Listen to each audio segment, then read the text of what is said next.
Buenas tardes con todas y todos. La Escuela Defensorial, en coordinación con el Consejo Nacional para la Igualdad de Discapacidades, se complacen en dar la cordial bienvenida a la capacitación Políticas para la Igualdad de Discapacidades en el acceso oportuno y digno a la justicia. De esta manera, saludamos la presencia de la doctora Rocío Játiva, directora de la Escuela Defensorial, magíster Joana Orbe Espinosa, directora de Asesoría Jurídica del Consejo Nacional para la Igualdad de Discapacidades CONADIS, abogado Winston Bolaños Flores, abogado de la Dirección de Asesoría Jurídica del Consejo Nacional para la Igualdad de Discapacidades CONADIS, directores nacionales, provinciales, coordinadores regionales de la Defensoría Pública, miembros de la Red Complementaria de la Defensa Jurídica Pública, compañeras y compañeros defensores públicos, señoras y señores, sean todos bienvenidos. Para dar la bienvenida a la presente jornada de capacitación, recibimos a la doctora Rocío Játiva, directora de la Escuela Defensorial. Bienvenida, doctora. Apagado el micrófono. Muchas gracias. Muy buenas tardes con todas y con todos. En nombre de la Defensoría Pública y de su autoridad, el doctor Ricardo Morales Vela, es un honor darles la bienvenida a la capacitación Políticas para la Igualdad de Discapacidades en el Acceso Oportuno y Digno a la Justicia. La igualdad en el acceso a la justicia constituye un principio esencial dentro del Estado constitucional de derechos y justicia, ¿no? Reconocido en la Constitución de nuestra República y respaldado por la normativa nacional e instrumentos internacionales vigentes. En conjunto, estas disposiciones, estas leyes, establecen el deber de garantizar que todas las personas, en especial aquellas con discapacidad, cuenten con condiciones efectivas y equitativas para ejercer sus derechos, mediante la adopción de medidas de acción afirmativa, la implementación de ajustes razonables y la provisión de apoyo que eliminen las barreras físicas, comunicacionales, procedimentales o actitudinales incluso, que puedan limitar el acceso a la justicia. El objetivo general de esta capacitación es fortalecer las competencias jurídicas, técnicas y éticas de las defensoras y defensores públicos y estudiantes de la red complementaria de consultorios jurídicos para garantizar el acceso oportuno, digno e inclusivo a la justicia de las personas con discapacidad en cumplimiento de la normativa vigente. Durante esta jornada, expertos en la materia como son la máster Joana Orbe y el doctor Winston Bolaños orientarán el desarrollo de los contenidos abordando el marco jurídico, compartiendo las buenas prácticas especialmente. Con su guía se proveerá un desempeño profesional que asegure una tutela judicial efectiva en condiciones de igualdad y con pleno respeto de la dignidad humana. Les invito a que este espacio sea un espacio de aprendizaje, de reflexión, de compromiso, para que nuestras acciones como defensoras y defensores públicos contribuyan a la construcción de un sistema de justicia verdaderamente inclusivo, donde ninguna persona vea restringido su derecho por motivos de discapacidad. Bienvenidas y bienvenidos. Buenas tardes. Agradecemos las palabras de la directora de la Escuela Defensorial. De esta manera, recordamos a los asistentes las siguientes indicaciones. Para obtener el certificado de asistencia a este curso, es obligatorio que el participante cumpla con su participación y registro de asistencia en este programa formativo. El registro de asistencia se enviará a través del link que será remitido los últimos 15 minutos de cada jornada. Se solicita mantener encendidas sus cámaras durante toda la sesión. Se abrirá un espacio de preguntas una vez finalizadas las ponencias, en donde los participantes podrán alzar la mano virtual o realizar las preguntas en el chat. Reiteramos que no se debe utilizar el chat para registro de asistencia. Con estas indicaciones, saludamos y damos la bienvenida a la magíster Joana Orbe Espinosa. Ella es abogada de los tribunales y juzgados del Ecuador por la Universidad Central del Ecuador. Máster interdisciplinaria en prevención y estudio de la violencia de género, Universidad Salamanca, España. Diplomado en Perfilación Criminal, Federación Mexicana de Criminología y Criminalística. Doctorado en Derecho, Universidad Iberoamericano México, actualmente cursando. En la actualidad es directora de Asesoría Jurídica del Consejo Nacional para la Igualdad de Discapacidades CONADIS. Doctora, bienvenida. Muy buenas tardes a todos y con todos.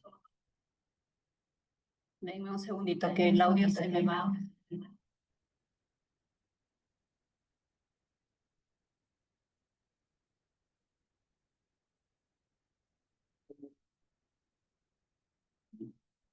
Bueno, muy buenas tardes con todos, con todas. Bienvenidos a este espacio.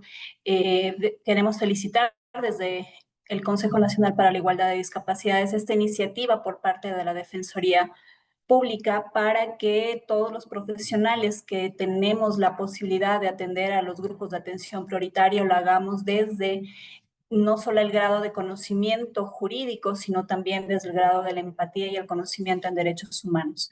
Les agradecemos mucho esta oportunidad que nos dan de compartir con ustedes estos minutos. Estamos prestos a las preguntas que ustedes al final nos vayan a realizar y vamos a empezar con este proceso después de la presentación del doctor Bolaños.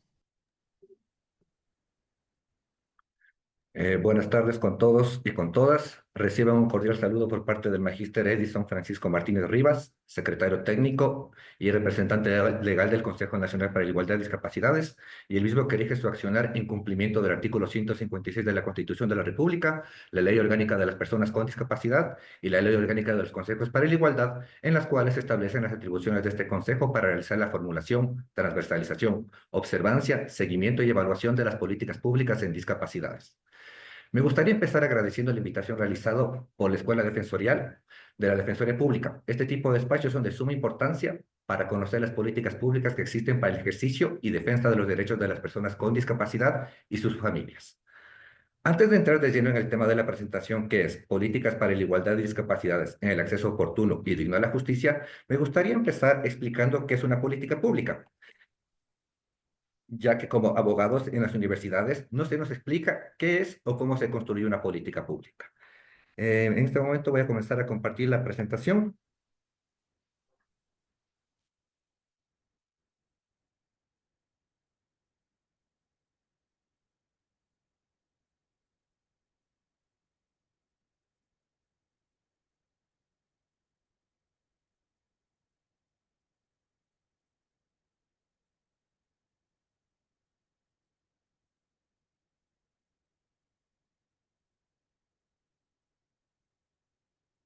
¿Me confirman si pueden revisar la presentación? Disculpen.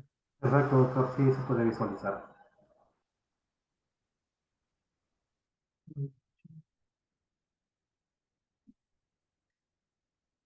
Comencemos. Políticas para la igualdad de discapacidades en el acceso oportuno y digno a la justicia. Como se había indicado, me gustaría empezar explicando qué es una política pública. El autor estadounidense Harold Loswell, considerado uno de los padres del análisis de las políticas públicas, definió a las políticas públicas como estrategias para resolver problemas públicos. En términos generales, las políticas públicas son el conjunto de acciones y decisiones que toma el gobierno para abordar problemas o necesidades de la sociedad y lograr bienestar común. Estas políticas son el resultado de procesos de tomas de decisiones que involucran a diversas instituciones y actoras y tienen como objetivo final mejorar la calidad de vida de la ciudadanía. ¿Cómo se construyen las políticas públicas? Las políticas públicas se construyen a través de un ciclo que incluye 5 fases o etapas que son: primero, la identificación del problema. Se reconoce y define un problema o necesidad social que requiere la intervención del gobierno. Esta etapa consiste en reconocer la existencia de un problema que requiere la intervención pública, analizar sus causas, consecuencias, dimensiones y actores involucrados, y delimitar sus características principales. Por ejemplo, si el problema es la baja calidad de la educación de las personas con discapacidad, se debe identificar qué factores influyen en ello, como el nivel de formación de los docentes, la accesibilidad de las escuelas, las adaptaciones curriculares que se hacen al estudiante con discapacidad, los recursos didácticos que se emplean, las barreras actitudinales, entre otros. Como punto 2 tenemos la formulación. En la formulación se diseñan las estrategias y acciones para abordar el problema, incluyendo objetivos, metas e indicadores de evaluación. Esta etapa consiste en elaborar posibles soluciones al problema, basadas en evidencia, teoría, experiencia y evaluar sus ventajas, desventajas, factibilidad y costo-beneficio. Por ejemplo, si una posible solución es mejorar la formación de los docentes, se debe analizar qué tipo de capacitación se requiere, cómo se va a impartir, quiénes la va a recibir, cuánto va a costar, qué impacto se espera, entre otras situaciones. Continuando con el ciclo de la política pública, contenemos el número 3, adopción de la decisión. Se lleva a cabo las acciones planificadas, involucrando a diferentes actores y utilizando diversos instrumentos. En esta etapa consiste en seleccionar la mejor alternativa de solución, teniendo en cuenta los criterios técnicos, políticos, sociales y económicos, y los intereses y preferencias de los actores involucrados. Siguiendo el mismo ejemplo, si se desea mejorar la formación de los docentes, se debe definir quién va a financiar, ejecutar y supervisar el programa, cómo se va a comunicar y legitimar la decisión, qué normas y reglamentos se van a expedir para el efecto, entre otros asuntos. Tenemos el numeral 4, que es la implementación. Esta etapa consiste en poner en práctica la solución elegida, asignando los recursos humanos, materiales y financieros necesarios, y coordinando las acciones de los diferentes agentes responsables. Por ejemplo, si se implementa el programa de formación de los docentes, se debe contratar y capacitar a los formadores, distribuir el material didáctico, organizar los horarios y lugares de las sesiones, entre otras situaciones. Finalmente, tenemos el numeral 5, que es la evaluación. En este caso, se analiza el impacto de la política comparando los resultados obtenidos con los objetivos planteados y buscando mejoras. Esta etapa consiste en medir y valorar los resultados y efectos de la solución implementada, comparando el estado inicial y final del problema, y verificando el cumplimiento de los objetivos, metas e indicadores establecidos. Si continúa en el mismo ejemplo, si se evalúa la formación de los docentes, se debe aplicar instrumentos de medición, como pruebas, encuestas, entrevistas, entre otros métodos para conocer el nivel de satisfacción y aprendizaje y desempeño de los docentes, así como el impacto en la calidad de la educación.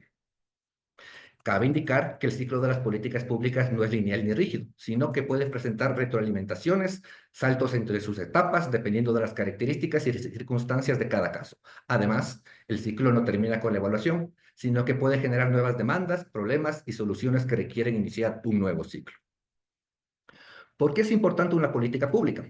Las políticas públicas son esenciales para el funcionamiento de una sociedad democrática y para garantizar el acceso de las personas a bienes y servicios básicos, como la salud, educación, vivienda, entre otros. Además, permiten la participación ciudadana en la toma de decisiones y la rendición de cuentas por parte de las autoridades. Como siguiente punto tenemos el rol de la Defensoría Pública en el acceso a la justicia. Conforme es establecido en la normativa legal vigente, el rol de la Defensoría Pública en el acceso de la justicia se encuentra establecido en los artículos 81 de la Constitución y 191. El artículo 81 señala que se nombrarán defensores o defensores especializados para el juzgamiento y sanción de delitos de violencia intrafamiliar, sexual, crímenes de odio y los que se cometan contra niños, niñas, adolescentes, jóvenes, personas con discapacidad, adultos mayores y personas que por sus particularidades requieren una mayor protección. Por su parte, el artículo 191 de la citada norma señala que la Defensoría Pública es un órgano autónomo de la función judicial, cuyo fin es garantizar el pleno e igual acceso de la justicia de las personas, que por su estado de indefensión o condición económica, social o cultural, no pueden contratar los servicios de defensa legal para la protección de sus derechos y dentro de las cuales se encuentran las personas con discapacidad. La Defensoría Pública prestará un servicio legal, técnico, oportuno, eficiente, eficaz y gratuito en el patrocinio y asesoría jurídica de los derechos de las personas en todas las materias e instancias. Continuando, tenemos el artículo 286 del Código Orgánico de la Función Judicial, que señala que en sus numerales 1 y 2, que entre las funciones de la Defensoría Pública se encuentra la prestación gratuita y oportuna de servicios de orientación, asistencia, asesoría y representación judicial a las personas que no puedan contar con ello en razón de su situación económica o social, y para garantizar el derecho a una defensa de calidad, integral, ininterrumpida, técnica y competente. El artículo 36 del Código del COGEP regula que las partes comparezcan a los procesos deberán hacerlo con el patrocinio de una o un defensor, salvo las excepciones contempladas en este código. Adicionalmente, ordena que las personas por su estado de indefensión o condición económica, social o cultural no puedan contratar los servicios de una defensa legal privada para la protección de sus derechos, recurrirá a la Defensoría Pública. El inciso primero del artículo 452 del Código Orgánico Integral Penal determina que la defensa de toda persona estará a cargo de una o un abogado de su elección, sin perjuicio de su derecho a la defensa material o a la asignación de un o una abogada defensor público. El artículo 313 del Código Orgánico de la Niñez y Adolescencia prevé que el adolescente tiene derecho a una defensa profesional adecuada durante todas las instancias del proceso. Cuando no disponga de un defensor particular, se le asignará en un plazo de 24 horas un defensor público especializado, quien asumirá el caso dentro de las 24 horas siguientes a la notificación de su asignación. La falta de un defensor causará la nulidad en todo lo actuado en indefensión. El numeral 14 del artículo 22 de la Ley Orgánica Integral para Prevenir y Erradicar la Violencia contra las Mujeres determina que la Defensoría Pública, junto a otras instituciones, conforme el Sistema Nacional Integral para Prevenir y Erradicar la Violencia contra las Mujeres. El numeral 5 del artículo 5 de la Ley Orgánica de la Defensoría del Pueblo dispone que los servicios de asesoría, asistencia legal y patrocinio que ofrece la Defensoría Pública se rige por el principio de justicia especializada en casos de violencia intrafamiliar, sexual, crímenes de odio y en procesos que involucran a niños, adolescentes, jóvenes, personas con discapacidad, adultos mayores y personas que por su condición de vulnerabilidad requieren una mayor protección. Finalmente, tenemos el artículo 122 de la Ley Orgánica de las Personas con Discapacidad, que dispone que además de las acciones particulares o de oficio contempladas en el ordenamiento jurídico, la Defensoría Pública brindará a las personas con discapacidad asesoría y patrocinio jurídico gratuito en todas las materias. Importancia del enfoque de discapacidad desde un enfoque de derechos humanos. ¿Por qué es importante el enfoque de discapacidad desde un enfoque de derechos humanos? Un enfoque de derechos humanos por la discapacidad implica reconocer a las personas con discapacidad como titulares de derechos y garantizar que pueden ejercer plenamente en igualdad de condiciones con los demás. Este enfoque se centra en eliminar barreras y promover la inclusión social, en lugar de simplemente tratar la discapacidad como una condición médica o asistencial. El enfoque de discapacidad en los derechos humanos es fundamental para garantizar la dignidad y la igualdad de oportunidades para las personas con discapacidad.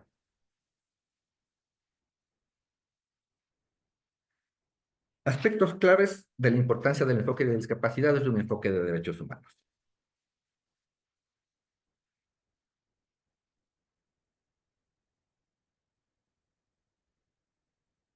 Tenemos el reconocimiento a la dignidad humana.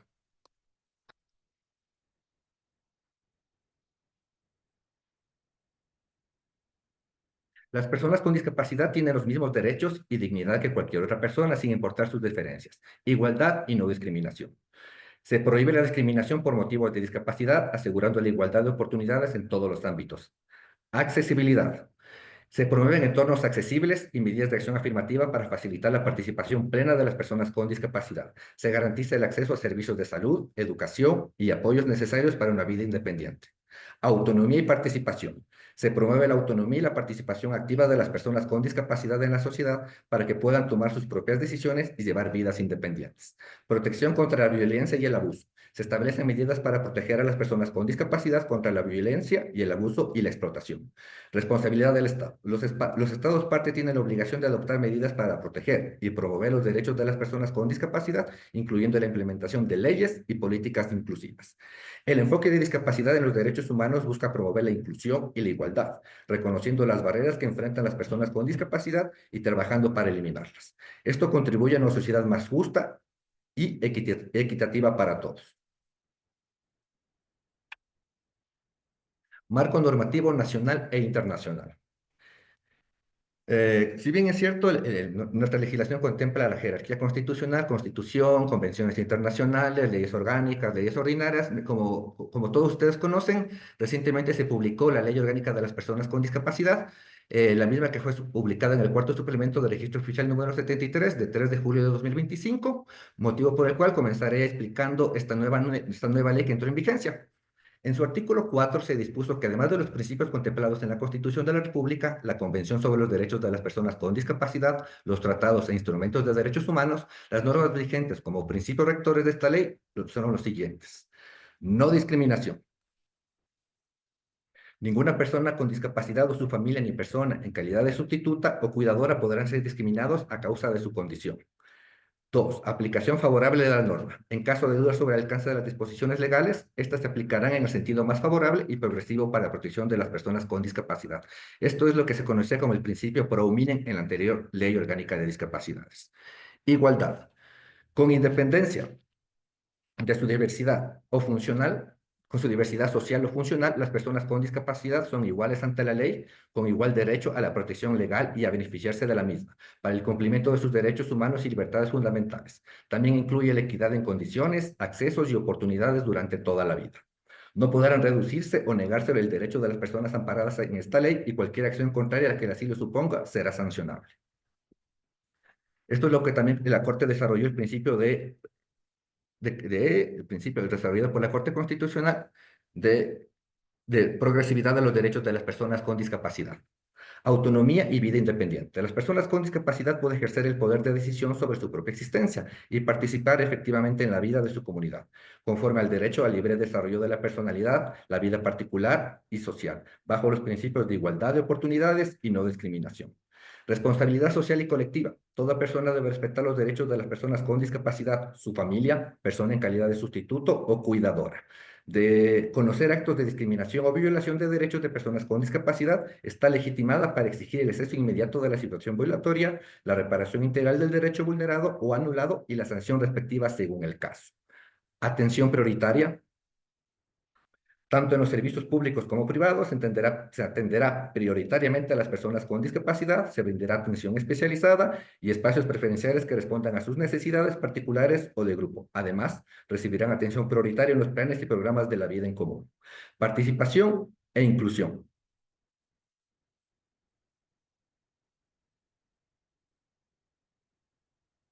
Las personas con discapacidad tienen participación plena y efectiva en la sociedad con igual valor, respeto y aceptación de las diversidades sociales e individuales.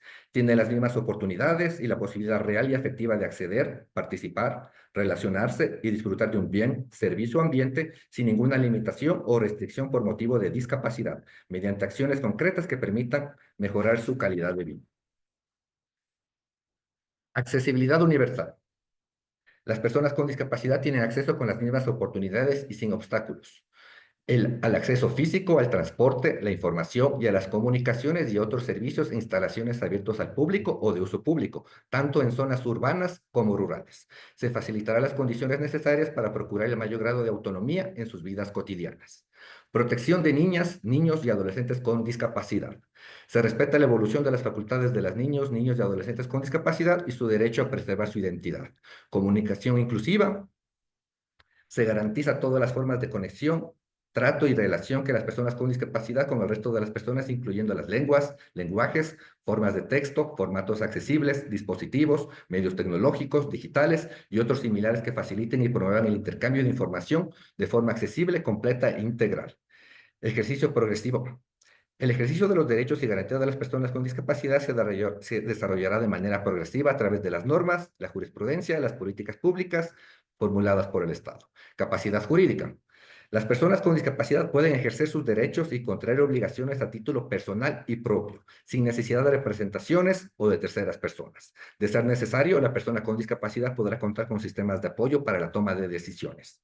Interculturalidad y plurinacionalidad. Se reconocen las ciencias, tecnologías, saberes ancestrales, medicinas y prácticas de las comunidades, comunas, pueblos y nacionalidades para el ejercicio de los derechos de las personas con discapacidad.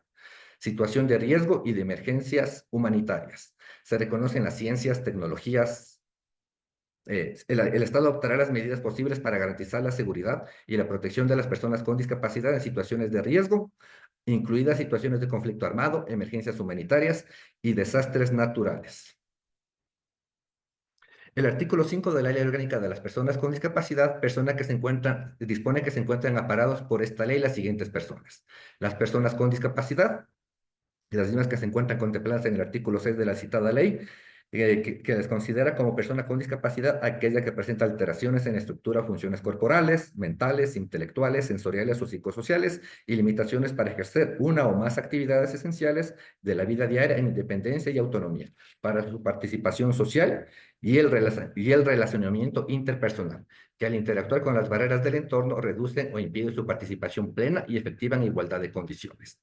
Las personas en calidad de sustitutas directas que se encuentran contempladas en el artículo 7 de la Ley Orgánica de las Personas con Discapacidad, que se señala que será considerada en calidad de sustituta directa a los parientes hasta el 4º grado de consanguinidad y segundo de afinidad, cónyuge, pareja de unión de hecho, representante o apoderado legal, o aquella que tenga bajo su responsabilidad la manutención o cuidado de una persona con discapacidad grave, muy grave o completa, de conformidad con la normativa emitida para el efecto por el ente rector de trabajo.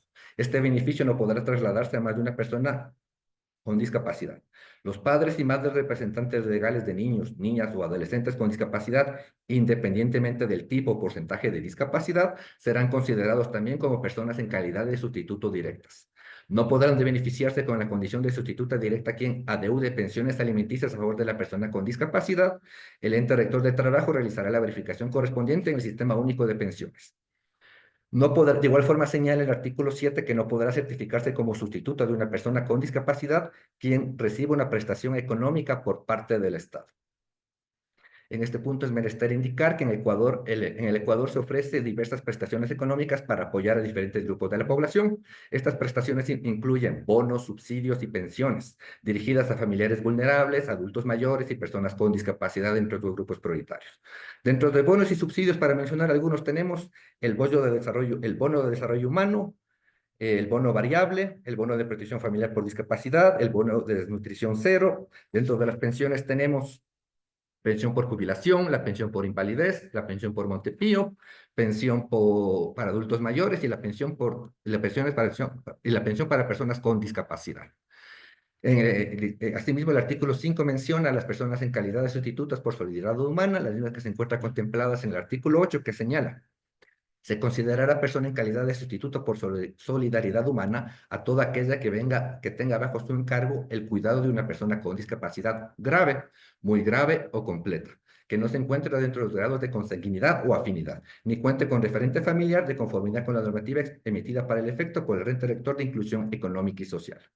También tenemos a las personas, esta es una nueva figura, que es las personas en calidad de cuidadoras, la cual se encuentra contemplada en el artículo 9 de la Ley Orgánica de las Personas con Discapacidad, y se considera una persona en calidad de cuidadora a la madre, al padre, representante legal o curadora que se encuentra autorizada para cuidar a una persona con discapacidad grave, muy grave o completa. Es aquella que asume la responsabilidad del cuidado de la persona con discapacidad, que requiere en diferente medida del apoyo o asistencia para desenvolverse en las diferentes actividades de la vida diaria. En caso de que la persona con discapacidad no cuente con madre, padre, representante legal o curadora, no tenga referente familiar y que se encuentre en situación de abandono, el ente rector de la inclusión económica y social será el encargado de velar por ello.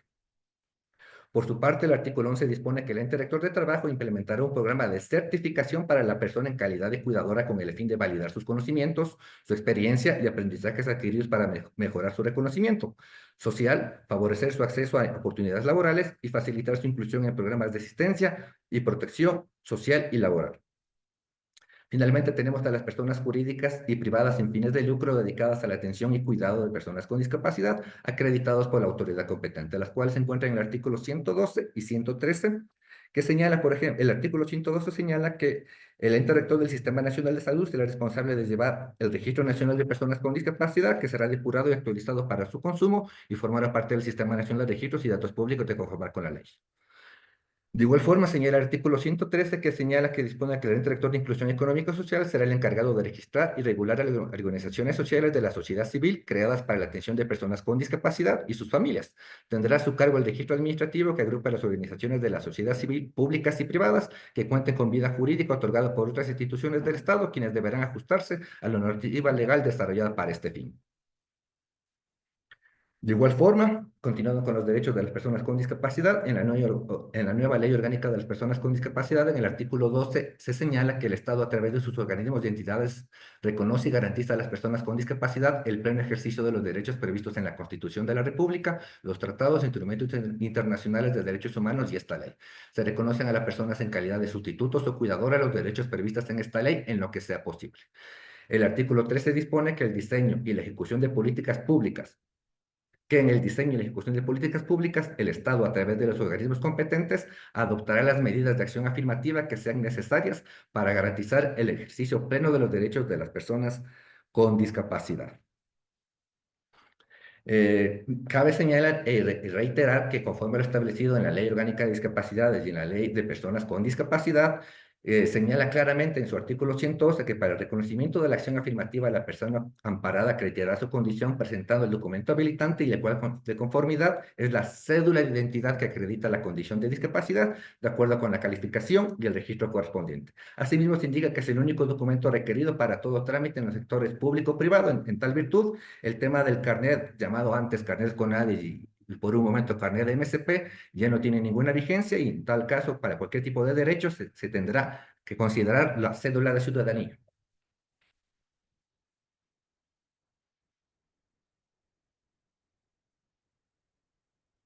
Las medidas de acción afirmativa, de igual forma, es menester señalar que las medidas de acción afirmativas previstas en esta ley se aplicarán en cuanto a la persona presente una discapacidad moderada. Ahora bien, ¿qué se considera una discapacidad moderada? En el suplemento de registro oficial número 584 de fecha 21 de junio de 2024 se publicó el acuerdo ministerial número 0086-2024 de fecha 28 de mayo de 2025, mediante el cual el Ministerio de Salud publica en su calidad de ente rector del Subsistema Nacional para la Calificación de la Discapacidad, aprobó el Manual de Calificación y Recalificación de la Discapacidad y el mismo que con respecto a los niveles de gravedad de la discapacidad se manifestó lo siguiente. Comenzamos con ninguna discapacidad, el porcentaje es el que va desde el 0 al 4% de discapacidad. Persona con alteraciones en las funciones y estructuras corporales, sin limitaciones en la funcionalidad y en la participación plena y efectiva de la sociedad. Supera las barreras del entorno. Una discapacidad leve o ligera, ¿cuál es? Es la que comienza desde el 5 hasta el 24%. La persona presenta alteraciones en las funciones o estructuras corporales con limitaciones leves en la funcionalidad y en la participación plena y efectiva de la sociedad. Supera las barreras del entorno. Tenemos la discapacidad grave. Esta es aquella que va desde el 50 al 74%. Persona con alteraciones en las funciones y estructuras corporales, con limitaciones graves en la funcionalidad, incluidas algunas actividades de autocuidado, y en la participación plena y efectiva de la sociedad. Supera con dificultad o no logra superar algunas barreras del entorno. Tenemos la discapacidad muy grave, que es personas con alteraciones en las funciones y estructuras corporales, con limitaciones muy graves en la funcionalidad, incluidas la mayor parte de actividades de autocuidado y en la participación plena y efectiva en la sociedad. Supera con dificultad o no logra superar algunas barreras del entorno. Esta discapacidad es muy grave, es la que se conocía anteriormente como discapacidad severa. Es menester indicar que la discapacidad severa como tal, la OMS no la reconoce, sino que por cuestiones ya normativas de la Constitución y de la anterior Ley Orgánica de Discapacidades, se manejó esta palabra de discapacidad severa. En la actualidad nos manejamos con lo que dice el acuerdo ministerial. Finalmente tenemos la discapacidad completa, que es la que va del 96 al 100%, que es una persona con alteraciones de las funciones y estructuras corporales, con limitación total en la funcionalidad, incluidas todas las actividades de autocuidado, y en la participación plena y efectiva en la sociedad, no supera las barreras del entorno. Es menester aclarar y recordar que para efectos de los derechos y medidas de acción afirmativas descritas en la normativa legal vigente relacionada a la materia, se considera como discapacidad severa personas con discapacidad intelectual, psicosocial y múltiple con nivel grave, muy grave o completa, y persona con discapacidad física, auditiva, visual y de lenguaje con nivel muy grave o completo. Continuando con la normativa nacional e internacional, obviamente tenemos que mencionar a la Convención sobre los Derechos de las Personas con Discapacidad, de la cual nuestro país es suscriptor desde el año 2018, desde el año 2008, la cual dispone que 1. Los Estados partes se comprometen a asegurar y promover el pleno ejercicio de todos los derechos humanos y las libertades fundamentales de las personas con discapacidad, sin discriminación alguna por motivos de discapacidad. A tal fin, los Estados partes se comprometen a adoptar todas las medidas legislativas, administrativas o de otro índole que sean pertinentes para hacer efectivos los derechos reconocidos en la Convención. Tomar todas las medidas pertinentes, incluidas las medidas legislativas para modificar o derogar leyes, reglamentos, costumbres y prácticas existentes que constituyen discriminación contra las personas con discapacidad. De igual forma, la Convención cita en el artículo 9 con respecto a la accesibilidad señala, a fin de que las partes con discapacidad puedan vivir de forma independiente y participar plenamente en todos los aspectos de la vida, los Estados partes adoptarán medidas pertinentes para asegurar el acceso a las personas con discapacidad en igualdad de condiciones con las demás, al entorno físico, al transporte, la información y las comunicaciones, incluidos los sistemas y las tecnologías de información y las comunicaciones, y otros servicios e instalaciones abiertos al público o de uso público, tanto en zonas urbanas como rurales. Estas medidas incluirán la identificación y la eliminación de obstáculos y barreras de acceso.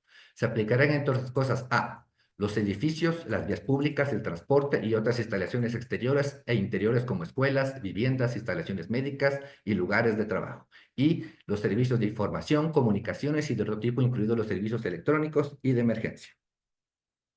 De igual forma, señala que los Estados parte también podrán adoptar medidas pertinentes para asegurar que las entidades privadas que proporcionan instalaciones y servicios abiertos al público, de uso público, tengan en cuenta todos los aspectos de su accesibilidad para las personas con discapacidad. Toda vez que, obviamente, como se ha señalado, la discapacidad no solo es física, también tenemos barreras en la discapacidad de la comunicación. De igual forma, señala dotar a los edificios y otras instalaciones abiertas al público la señalización en braille y formatos de fácil lectura y comprensión. De igual forma, ofrecer formas de asistencia humana o animal e intermediarios, incluidos guías, lectores e intérpretes profesionales de lengua de señas, para facilitar el acceso a edificios y otras instalaciones abiertas al público. H. Promover el diseño, el desarrollo, la producción y la distribución de sistemas y tecnologías de la información y las comunicaciones accesibles en una etapa temprana, a fin de que estos sistemas y tecnologías sean accesibles al menor costo. De igual forma, la Convención en su artículo 12 señala igual reconocimiento como persona ante la ley. 1. Los Estados partes reafirman que las personas con discapacidad tienen derecho en todas partes al reconocimiento de su personalidad jurídica. 2. Los Estados partes reconocerán que las personas con discapacidad tienen capacidad jurídica en igualdad de condiciones con las demás en todos los aspectos de la vida. 3. Los Estados partes adoptarán las medidas pertinentes para proporcionar acceso a las personas con discapacidad al apoyo que puedan necesitar en el ejercicio de su capacidad jurídica. 4. Los Estados partes asegurarán que en todas las medidas relativas al ejercicio de la capacidad jurídica se proporcionen salvaguardias adecuadas y efectivas para impedir los abusos de conformidad con el derecho internacional en materias de derechos humanos. Su artículo 13, con relación al acceso a la justicia, señala: 1. Los Estados partes asegurarán que las personas con discapacidad tengan acceso a la justicia en igualdad de condiciones con las demás, incluso mediante ajustes de procedimiento y adecuados a la edad, para facilitar el desempeño de las funciones efectivas de esas personas como participantes directos e indirectos, incluida la declaración como testigos en todos los procedimientos judiciales, con inclusión de la etapa de investigación y otras etapas preliminares. 2. A fin de asegurar que las personas con discapacidad tengan acceso efectivo a la justicia, los Estados partes promoverán la capacitación adecuada de los que trabajan en la Administración de Justicia, incluido el personal policial y penitenciario. Continuando con la normativa que ampara a las personas con discapacidad, tenemos la normativa internacional, las reglas de Brasilia sobre el acceso a la justicia de las personas en condición de vulnerabilidad, las cuales son un conjunto de 100 directrices aprobadas en la 14ª Cumbre Judicial de Iberoamérica en el 2008, que busca garantizar el acceso a la justicia de las personas en condición de vulnerabilidad sin discriminación. Estas reglas identifican factores que pueden generar vulnerabilidad y establecen obligaciones para los estados y los operadores de justicia. Tienen como objetivo garantizar las condiciones de acceso a la justicia de las personas en condición de vulnerabilidad sin discriminación alguna, englobando el conjunto de políticas, medidas, facilidades y apoyos que permitan a dichas personas el pleno goce de los servicios del sistema judicial. Con respecto a la discapacidad, tenemos la regla 7. Se entiende por discapacidad la deficiencia física, mental o sensorial, ya sea de naturaleza permanente o temporal, que limita la capacidad de ejercer una o más actividades esenciales de la vida diaria, que puede ser causada o agravada por el entorno económico y social. 8. Se procurará establecer las condiciones necesarias para garantizar la accesibilidad de las personas con discapacidad al sistema de justicia, incluyendo aquellas medidas conducentes a utilizar todos los servicios judiciales requeridos y disponer de todos los recursos que garanticen su seguridad, movilidad, comodidad, comprensión, privacidad y comunicación. 1. Promoción de la asistencia jurídica a la persona en condición de vulnerabilidad. 28. Se constata la relevancia del asesoramiento técnico-jurídico para la efectividad de los derechos de la persona en condición de vulnerabilidad. En el ámbito de la asistencia legal, es decir, la consulta jurídica sobre toda cuestión susceptible de afectar los derechos o intereses legítimos de la persona en condición de vulnerabilidad, incluso aun cuando no se ha iniciado un proceso judicial. En el ámbito de la defensa, para defender los derechos en el proceso ante todas las jurisdicciones y en todas las instancias judiciales. Y en materia de asistencia, letrada al detenido.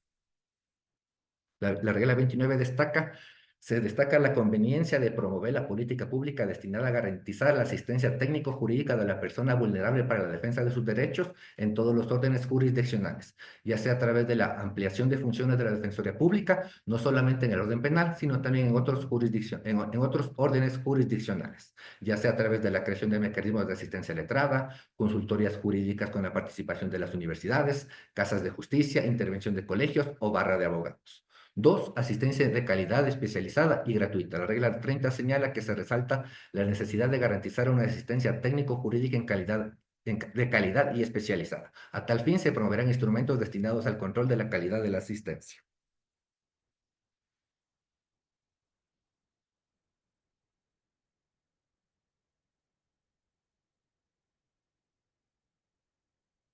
La regla 3 señala que se promoverán acciones destinadas a garantizar la gratuidad de la asistencia técnico-jurídica de calidad a aquellas personas que se encuentren en la imposibilidad de afrontar los gastos con sus propios recursos y condiciones. La sección tercera señala derecho al intérprete. La regla 32 garantiza el uso de un intérprete cuando el extranjero que no conozca la lengua o lenguas oficiales, ni en su caso la lengua oficial propia de la comunidad, hubiese de ser interrogada o prestar alguna declaración, o cuando fuere preciso dar a conocer personalmente alguna resolución.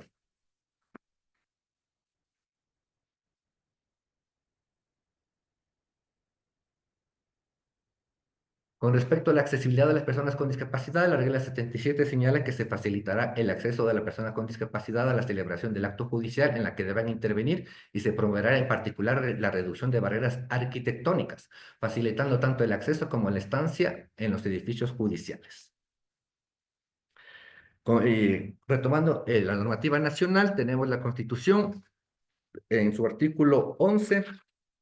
Como todos conocemos, señala que en materia de derechos y garantías constitucionales, los servidores públicos administrativos judiciales deberán aplicar la norma y la interpretación que más favorezca su efectiva vigencia. El contenido de los derechos se desarrollará de manera progresiva a través de la norma, jurisprudencia, las políticas públicas. El Estado generará y garantizará las condiciones necesarias para su pleno conocimiento y ejercicio. Será inconstitucional cualquier acción o omisión de carácter regresivo que disminuya o menoscabe o anule injustificadamente el ejercicio de los derechos, más aún de las personas con discapacidad. Tenemos el artículo 16, que señala que todas las personas tienen, de forma individual o colectiva, tienen derecho al acceso y el uso de todas las formas de comunicación visual, auditiva, sensorial y otras que permiten la inclusión de la persona con discapacidad. De igual manera, tenemos el artículo 47 de la Constitución de la República del Ecuador, que garantiza políticas de prevención de discapacidades, equiparación de oportunidades e integración social, reconoce derechos como atención especializada gratuita, rehabilitación integral, rebajas en servicios, exenciones tributarias, trabajo en igualdad de condiciones, vivienda adecuada, educación inclusiva especializada, atención psicológica gratuita, acceso a bienes y servicios, eliminando barreras arquitectónicas y acceso a la comunicación alternativa. Concordante con lo establecido en el artículo 48, que detalla las medidas para asegurar la inclusión social, créditos, becas, programas de esparcimiento, participación política, atención integral para discapacidades severas, incentivos a familiares y sanciones por abandono o discriminación. De igual forma, el artículo 55 del Código de Niñez y Adolescencia extiende estos derechos a niños y adolescentes con discapacidades o necesidades especiales. La Ley Orgánica de Educación Intercultural, LOI, en su artículo 64, también trata sobre la educación para personas con discapacidad, estableciendo políticas para garantizar la inclusión en todos los niveles del Sistema Nacional de Educación. La Convención sobre los Derechos de las Personas con Discapacidad, en su artículo 24, asegura un sistema inclusivo y a lo largo de la vida. Y el artículo 26 de la Ley Orgánica de las Personas con Discapacidad procura el acceso, permanencia y culminación de estudios en el sistema educativo.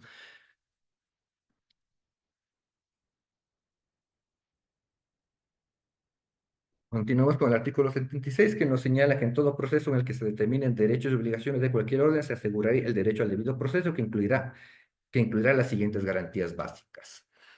Corresponde a toda autoridad administrativa o judicial garantizar el cumplimiento de las normas y los derechos de las partes. 7. El derecho de la persona a la defensa incluirá las siguientes garantías. A. Nadie podrá ser privado del derecho a la defensa en ninguna etapa o grado del procedimiento, contar con el tiempo y con los medios adecuados para la preparación de su defensa, ser escuchado en el momento oportuno y en igualdad de condiciones. Nadie podrá ser interrogado ni con fines de investigación por la Fiscalía General del Estado, por una autoridad policial o por cualquier otra, sin la presencia de un abogado particular o de un defensor público, ni fuera de los recintos autorizados para el efecto. F. Ser asistido gratuitamente por un traductor o traductora intérprete si no comprende o no habla el idioma en el que se sustancia el procedimiento. G. En procedimientos judiciales, ser asistido por un abogado o abogado de su elección o por defensor o defensor público. No podrá restringirse el acceso ni la comunicación libre y privada con su defensor o defensor.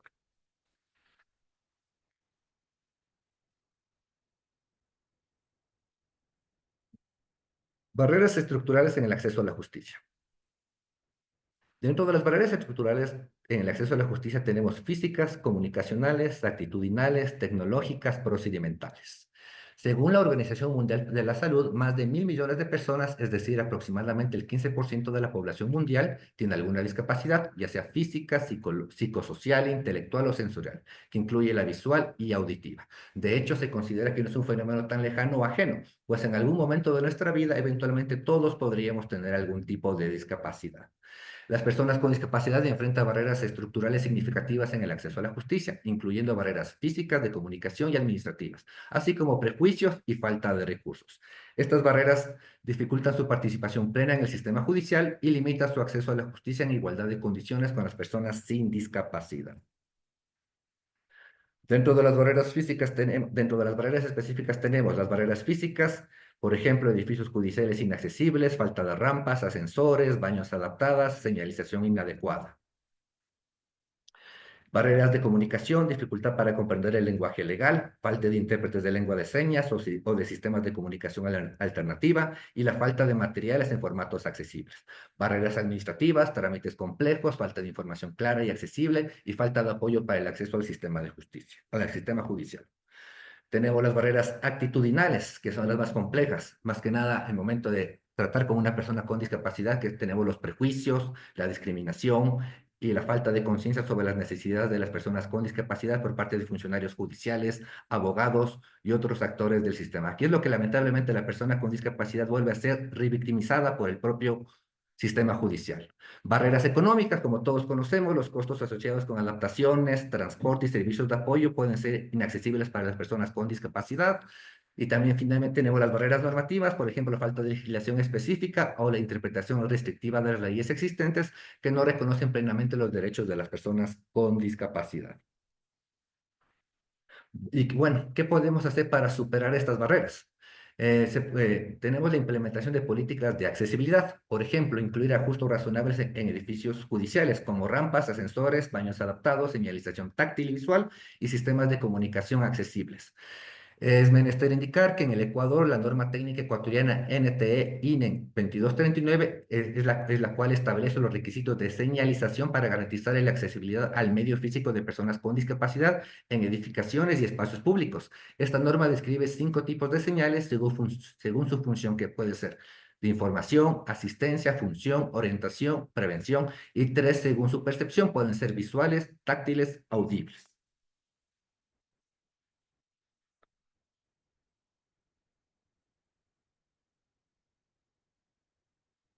Como se había indicado anteriormente, la norma técnica INE 2239 se enfoca en la señalización como un elemento clave para la accesibilidad. Algunos puntos importantes son tipos de señales. Tenemos visuales, se refieren a señales que se perciben a través de la vista como símbolos, pictogramas y textos.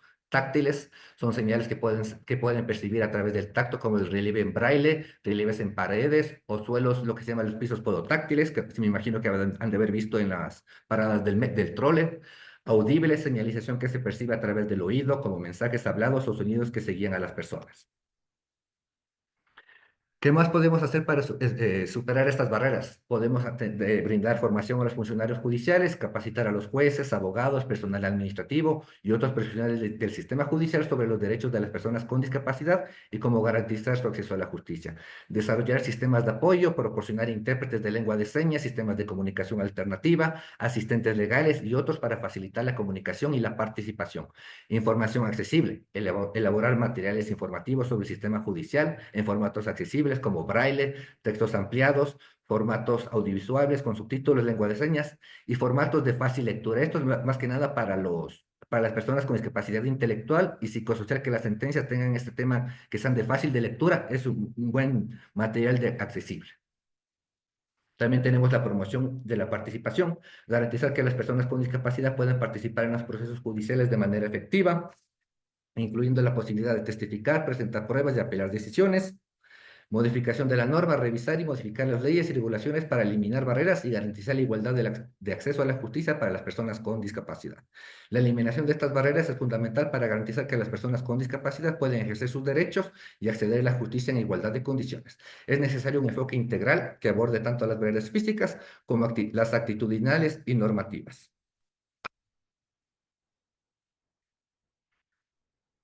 Continuando con los esfuerzos para superar barreras, es menester indicar que con respecto a la accesibilidad web, en cambio, tenemos la norma NTINE ISO/IEC 40500, que es Tecnología de la Información, Directrices de Accesibilidad para el Contenido Web, WCAG 2.0. En virtud de esta norma, los sitios web de las instituciones que conforman la administración pública central e institucional y que dependan de la función ejecutiva poseen elementos de accesibilidad que se establecen en la norma mencionada. Entre los elementos de accesibilidad que tiene el sitio web del CONADES están los siguientes. El sitio web debe cumplir 4 requisitos principales. La web, es decir, debe ser perceptible, operable, comprensible y robusta. Casos prácticos. Negligencia institucional, desconocimiento, estigmatización.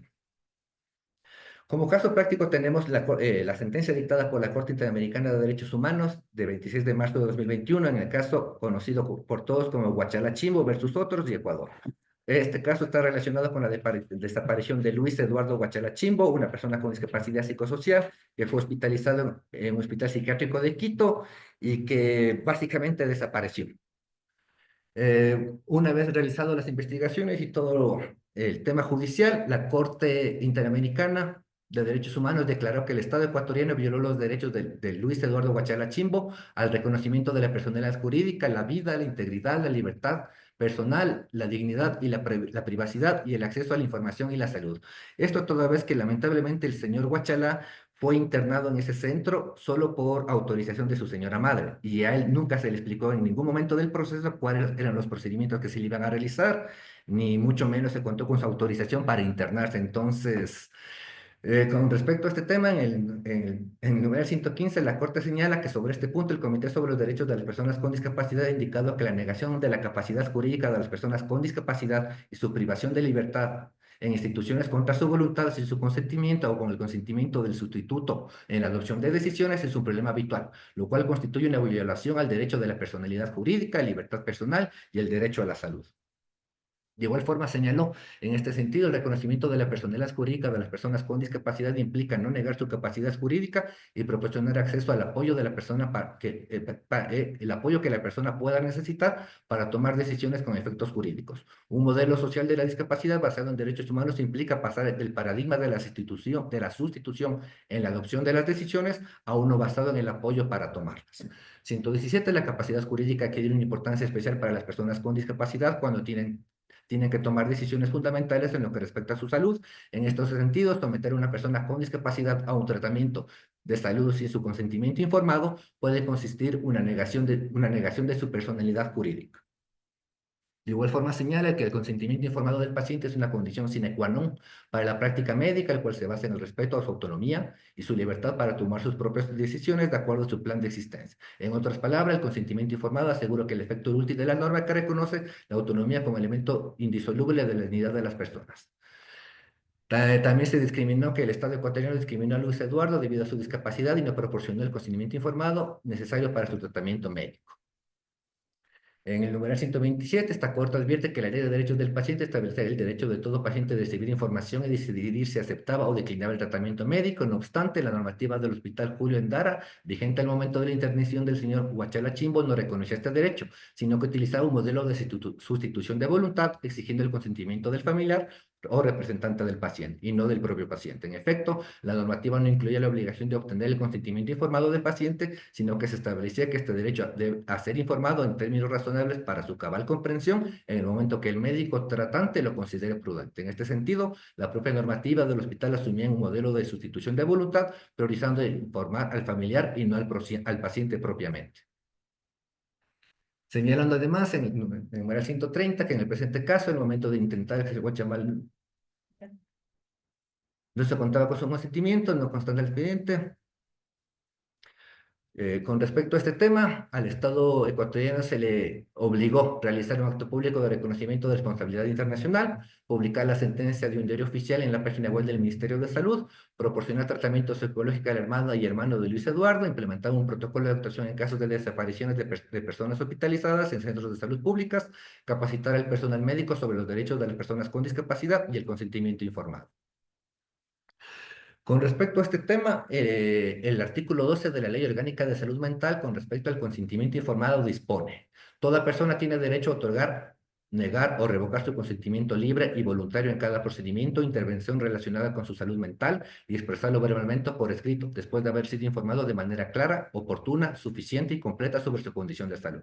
La recepción de dicho consentimiento se realizará por parte de los prestadores de servicios de salud conforme a la normativa que la Autoridad Sanitaria Nacional emita para el efecto. En el caso de que el consentimiento informado se exprese por escrito, el documento para su constancia deberá ser entregado únicamente por profesionales de la salud. En caso de que se haga de manera verbal, el mismo deberá ser registrado por el profesional de la salud. En ambos casos, formará parte del expediente único de la clínica del paciente. Para el efecto, la Autoridad Sanitaria Nacional emitirá los instrumentos y protocolos correspondientes. Con respecto a las personas con discapacidad, se señala que tienen derecho a recibir toda la información inherente a su diagnóstico y tratamiento, usando medios y tecnologías apropiados para su comprensión, para lo cual se articularán asistencias o apoyos funcionales, tecnológicos, humanos, orientados a que la persona desarrolle su propio proceso de toma de decisión, así como la designación de acompañantes que asistan a la persona cuando sea necesario.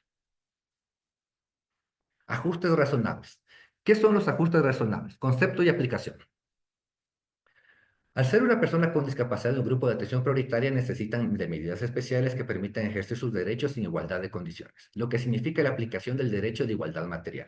Es así que los ajustes razonables dentro del ámbito de la justicia en diversos niveles y espacios representa una distinción razonable que hará que el Estado, para que las personas con discapacidad puedan acceder a la justicia en igualdad de condiciones, pero con medios especiales para sus necesidades particulares. Los procesos judiciales en los que participen personas con discapacidad, ya sea como sujetos o como partes procesales, requieren de una atención especial y diferenciada de acuerdo al tipo de discapacidad, ya que cada tipo de discapacidad y cada nivel contiene sus propias necesidades. Así como no se puede generalizar y decir que existe una discapacidad, tampoco se puede afirmar que existe una forma de atención especializada o un tipo de medida o ajustes para su correcto tratamiento. Por eso la necesidad de implementar ajustes razonables en cada caso. ¿Qué son los ajustes razonables? Entendemos por ajustes razonables a las modificaciones y adaptaciones necesarias y adecuadas que no impongan una carga desproporcionada o indebida, cuando se requiera en un caso particular para garantizar a las personas con discapacidad el goce o ejercicio en igualdad de condiciones con los demás, de todos los derechos humanos y libertades fundamentales. Ajustes razonables. La Convención sobre los Derechos de las Personas con Discapacidad señala: contempla la necesidad de hacer ajustes razonables también en los procesos judiciales. Los Estados partes aseguran que las personas con discapacidad tengan acceso a la justicia en igualdad de condiciones con los demás, incluso mediante ajustes de procedimiento y adecuados a la edad, para facilitar el desempeño de las funciones afectivas de esas personas como participantes directos e indirectos, incluida la declaración como testigos en todos los procedimientos judiciales, con inclusión de la etapa de investigación y otras etapas preliminares. Es importante rescatar que esta norma prevé la necesidad de hacer ajustes de procedimiento adecuados a la edad y que se establece para todas las etapas del proceso, desde la investigación y otras etapas preliminares, incluyendo así la obligación del personal técnico y otros operadores, aparte de los jueces y juezas, como responsables de garantizar los derechos de las personas con discapacidad en los procesos judiciales. En este sentido, las personas con discapacidad psicosocial y las personas con discapacidad intelectual requerirían adecuaciones y medidas distintas a las personas con discapacidad física o discapacidad sensorial, por ejemplo. Los ajustes razonables en los dos primeros casos estarán dirigidos a asegurar que la persona con discapacidad comprenda su situación dentro del proceso, esté informado sobre el mismo, que se encuentre debidamente acompañado y tenga las garantías necesarias para que intervenga con independencia y autonomía de acuerdo a su grado de discapacidad. En los otros dos casos, personas con discapacidad física y sensorial, los requerimientos serán dirigidos para garantizar la accesibilidad física y el acceso a la información a través de accesos a distintos lenguajes. ¿Cuándo deben aplicarse estos ajustes razonables? Los ajustes razonables para el acceso a la justicia de personas con discapacidad deben aplicarse en todas las etapas del proceso judicial, desde la investigación preliminar hasta la ejecución de la sentencia, y deben ser implementados tan pronto como se identifique la necesidad de los mismos. Estos ajustes deben ser individualizados, teniendo en cuenta las necesidades específicas de cada persona con discapacidad, y deben ser proporcionados para garantizar su participación efectiva e igualitaria en el proceso. Antes del inicio del proceso, en la medida de lo posible, los ajustes deben organizarse antes del inicio del proceso judicial, incluyendo la adaptación del entorno físico, la información y las comunicaciones. Durante el proceso, se deben realizar ajustes en todas las etapas del proceso judicial, como la investigación, la presentación de pruebas, la declaración de testigos y la ejecución de la sentencia. De forma continua, los ajustes razonables deben ser revisados y ajustados continuamente a medida que evolucione el caso y cambie las necesidades de la persona con discapacidad. ¿Quién debe solicitar los ajustes razonables? La persona con discapacidad o su representante legal puede solicitar estos ajustes de oficio. Los operadores de justicia como jueces, fiscales y defensores públicos también pueden identificar la necesidad de ajustes razonables y aplicarlos de oficio. Terceros, en algunos casos, un tercero como un familiar o un asistente puede solicitar los ajustes razonables en nombre de la persona con discapacidad. Como ejemplos de ajustes razonables tenemos adaptaciones al entorno, como se había indicado, rampas, elevadores, señalización adecuada, iluminación, mobiliario adaptado. Adaptaciones en las comunicaciones, traducción a lenguajes de señas, interpretación simultánea, materiales en formatos accesibles, braille, letra grande, comunicación clara y concisa. Adaptaciones en los procedimientos, permitir la presencia de un asistente de apoyo, permitir la declaración como testigo en un lugar diferente, adaptar los plazos, flexibilizar los requisitos de documentación, apoyo técnico, utilización de las tecnologías de asistencia como software de lectura de pantalla, teclados adaptados, dispositivos de asistencia auditiva. Formación personal, formación del personal, capacitación del personal judicial sobre la atención a personas con discapacidad, sensibilización sobre las necesidades específicas de cada tipo de discapacidad. En todas las instancias del proceso debe incorporarse la perspectiva de discapacidad y el principio de no discriminación por razones de discapacidad. Es importante la forma en que los operadores de justicia y el personal técnico se dirigen a una persona con discapacidad desde que ingresa a una unidad judicial. Se debe dirigir directamente a la persona con discapacidad utilizando el lenguaje positivo, resaltando siempre su condición de persona sin enfatizar sus discapacidades, haciendo un contacto con ella y no con su acompañante o intérprete, pues se entiende que ella es la persona interesada y su acompañante solo está apoyándole, informándole sobre el proceso y su participación, el garantizando que comprendió la información proporcionada. Se deben considerar cada caso de manera individual e independiente, en especial en los casos en que se evidencia una condición de doble vulnerabilidad por edad, en los casos de niñas, niños, adolescentes, géneros, mujeres o LGBTI u origen étnico indígena, ya que pueden ser víctimas de discriminación múltiple. En cuanto a los ajustes en el proceso, se debe procurar que los tiempos de espera sean cortos para las personas con discapacidad, el despacho de sus procesos sean prioritarios y que para la participación de la persona con discapacidad se cuente con las medidas necesarias para su intervención en aplicación de las reglas de Brasilia sobre el acceso a la justicia de las personas con discapacidad en condición de vulnerabilidad, número 38 y 68. Además, se recomienda que se identifique adecuadamente la carpeta del caso con un icono de persona con discapacidad o membrete. Ajustes razonables para atender casos que involucren a una persona con discapacidad física. Si bien algunas unidades judiciales al momento se encuentran adecuadas para garantizar el acceso a las personas con discapacidad, algunas todavía no cubren totalmente las necesidades de este grupo, por lo que mientras continúa el proceso de readecuación física y arquitectónica, es obligación del juez o jueza solventar esta situación mediante la instrumentación de ajustes razonables según cada caso. En sus pantallas pueden ver un caso real.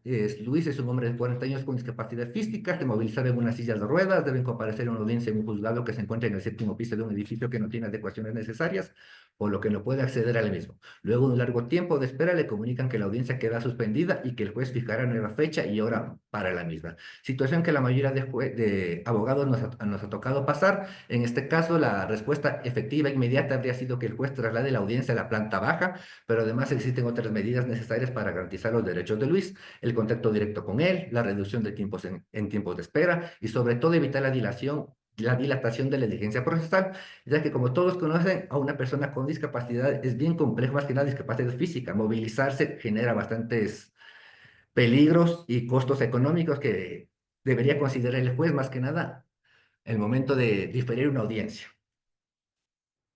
De igual forma, tenemos en el caso con discapacidad psicosocial o intelectual, los ajustes no solo tienen que ver con las adecuaciones físicas, sino con la interpretación del tipo y nivel de discapacidad, pues el análisis estará vinculado a la capacidad jurídica de las personas con discapacidad.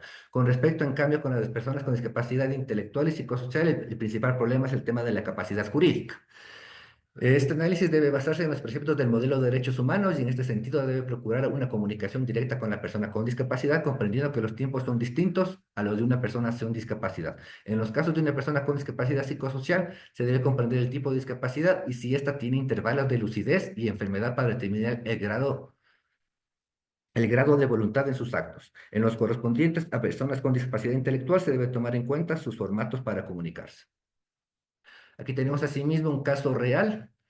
Este es un caso ficticio con hechos relatados por participantes de las reuniones en la mesa interinstitucional. Juan es un chico de 13 años con discapacidad intelectual, asiste a una institución de educación especial. Un día una profesora le encontró llorando en el patio, se acercó y Juan le contó que su amigo, que Ricardo, un compañero que también tiene discapacidad intelectual, la había tocado.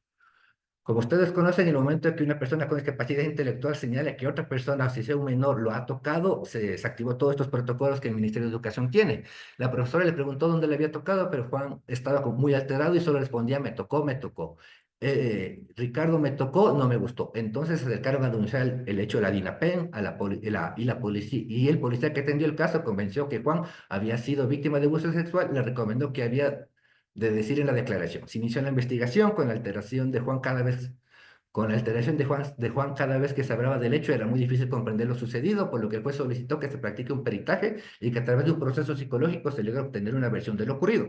Las conversaciones fueron largas, la psicóloga designada para el caso, quien tomó su tiempo para generar confianza con Juan, y poco a poco fue introduciendo el tema hasta que Juan contó su versión. Ricardo y él se habían enfadado por algo que no recordaba y Ricardo le soltó un golpe al cual Juan respondió y los dos se enfrascaron en una riña de puño. De ahí que repetidamente Juan declaraba que Ricardo le tocó. Situación que no tenía nada que ver con temas de índole sexual, sino sencillamente había sido una gresca entre dos personas con discapacidad, pero si no se hubiera llegado a este enfoque, jamás se hubiera llegado a este tema, a descubrir que es lo que había sucedido.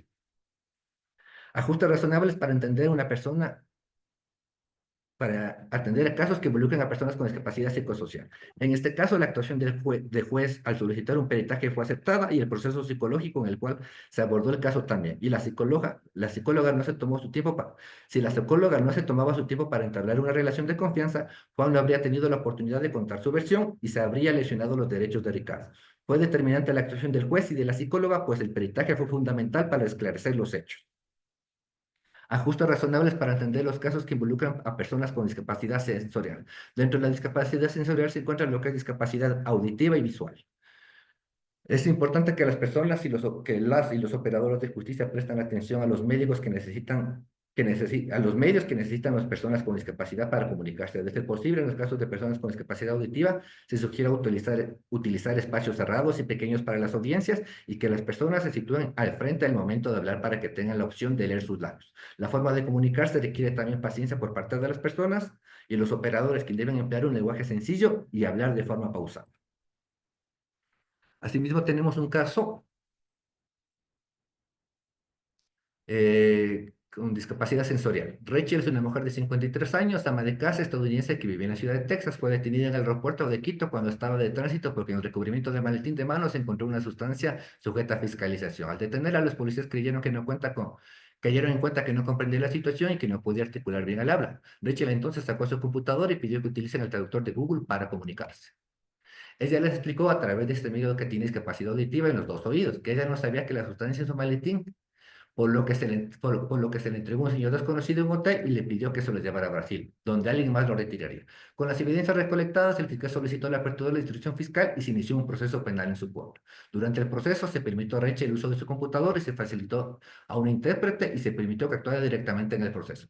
El juez determinó en la sentencia que si bien tenía discapacidad auditiva, ella no incidía en su capacidad de tomar decisiones voluntarias y con conocimiento de causa. Además, consideró que existían varias contradicciones en torno al supuesto señor que alegaba era dueño del maletín, especialmente porque el maletín llegó solo con una revista, pero pesaba varios kilos. En la sentencia, el juez hace referencia a la Comisión sobre los Derechos de las Personas con Discapacidad y establece la necesidad de hacer ajustes razonables en el centro de detención de la pena de Rachel con el fin de precautar sus derechos mientras está privado de la libertad. Lastimosamente es común que las personas con discapacidad sean utilizadas como instrumento para transportar sustancias sujetas a fiscalización. De ahí la importancia en que el juez o jueza pueda analizar cada caso individualmente y con detenimiento el tipo y nivel de discapacidad. Tenemos recomendaciones para otros y otros operadores de justicia, por ejemplo, para los fiscales. Por su relevancia en la fase de investigación previa, la institución fiscal se sugiere que sus actuaciones estén bajo parámetros de la Convención sobre los Derechos de las Personas con Discapacidad y sus observaciones, es decir, que sea parte del paradigma de derechos humanos, por lo cual se promueve la autonomía e independencia de las personas con discapacidad a través de los medios de apoyo y salvaguardias necesarias en el marco de la mencionada Convención. En caso de necesitar apoyo para conocer los alcances de tipo y niveles de capacidad, pueden apoyarse en las y los peritos designados o en personas especializadas en temas de discapacidades. Para los defensores públicos, como cuando representan a una persona con discapacidad, se sugiere solicitar acompañamiento de especialistas en materia de discapacidades o solicitar apoyo al CONADIS para comprender los tipos y niveles de discapacidad. Lo anterior es consideración a que cada persona es distinta y se debe hacer un análisis personalizado, no solo de las deficiencias físicas, intelectuales o mentales, sino de la interacción de estas con las barreras sociales generadas por su posición social y cultural, y así garantizar de mejor manera los derechos de su persona defendida. Para los notarios y notarias, aplicar los lineamientos del modelo de derechos humanos establecido en la Convención sobre Derechos de las Personas con Discapacidad, los mismos que sugieren un cambio de paradigma en la conceptualización de la incapacidad jurídica y permite la participación de la persona con discapacidad en garantía de sus derechos. Para peritos y peritas en las valoraciones corporales a personas con discapacidad víctimas de delitos sexuales, se recomienda no exponer bajo ninguna circunstancia exploraciones genitales o anales en el primer momento, cuando los hechos no lo ameritan. De igual manera, la persona con discapacidad deberá contar con la presencia de un familiar o acompañante en la medida de que lo requiera o acepte. En ausencia de esto, se podrá solicitar un acompañante de confianza de la víctima. Para jueces y juezas de paz, en los casos en los que intervienen personas con discapacidad, y los jueces y juezas de paz deben considerar las necesidades de evaluar el nivel de discapacidad para permitir que las personas participen directamente. Es importante que se comuniquen directamente con ellas y conozcan de su parte cuáles son sus intereses y necesidades.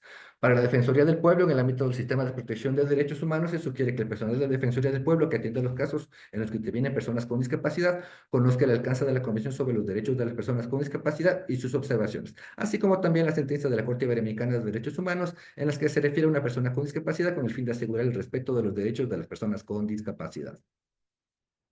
Si tienen más dudas sobre respecto al tema dado, me permite indicar que toda la información aquí dada se encuentra en el Manual de Atención de Derechos de Personas con Discapacidad en la Función Judicial, el mismo que puede ser descargado de la página web del CONADIS, y también en las rutas y protocolos para la protección de derechos de las personas con discapacidad. Eso sería todo de mi parte. Muchísimas gracias. Agradecemos la importante intervención del abogado Wilson Bolaños Flores. En ese sentido, damos paso a la magíster Joana Orbe Espinosa. Bienvenida, doctora.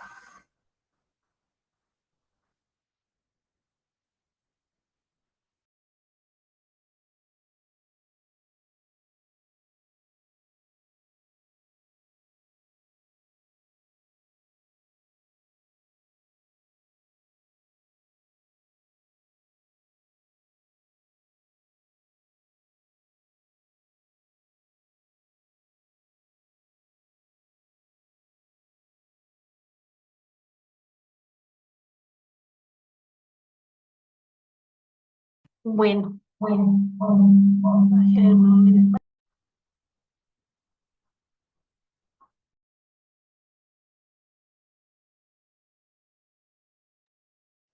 Bueno, vamos a continuar entonces con esta temática.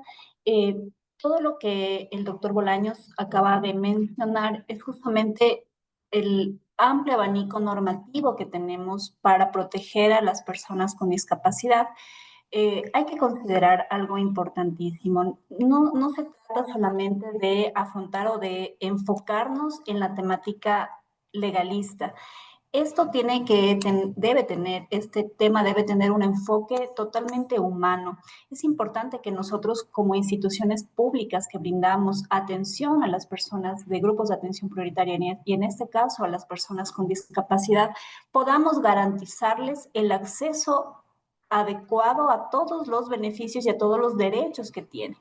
Entonces, en este sentido, podemos hablar de que, si bien es cierto, como hemos escuchado de toda la exposición anterior, las barreras existen barreras físicas, barreras comunicacionales, existen barreras en, en todos los aspectos.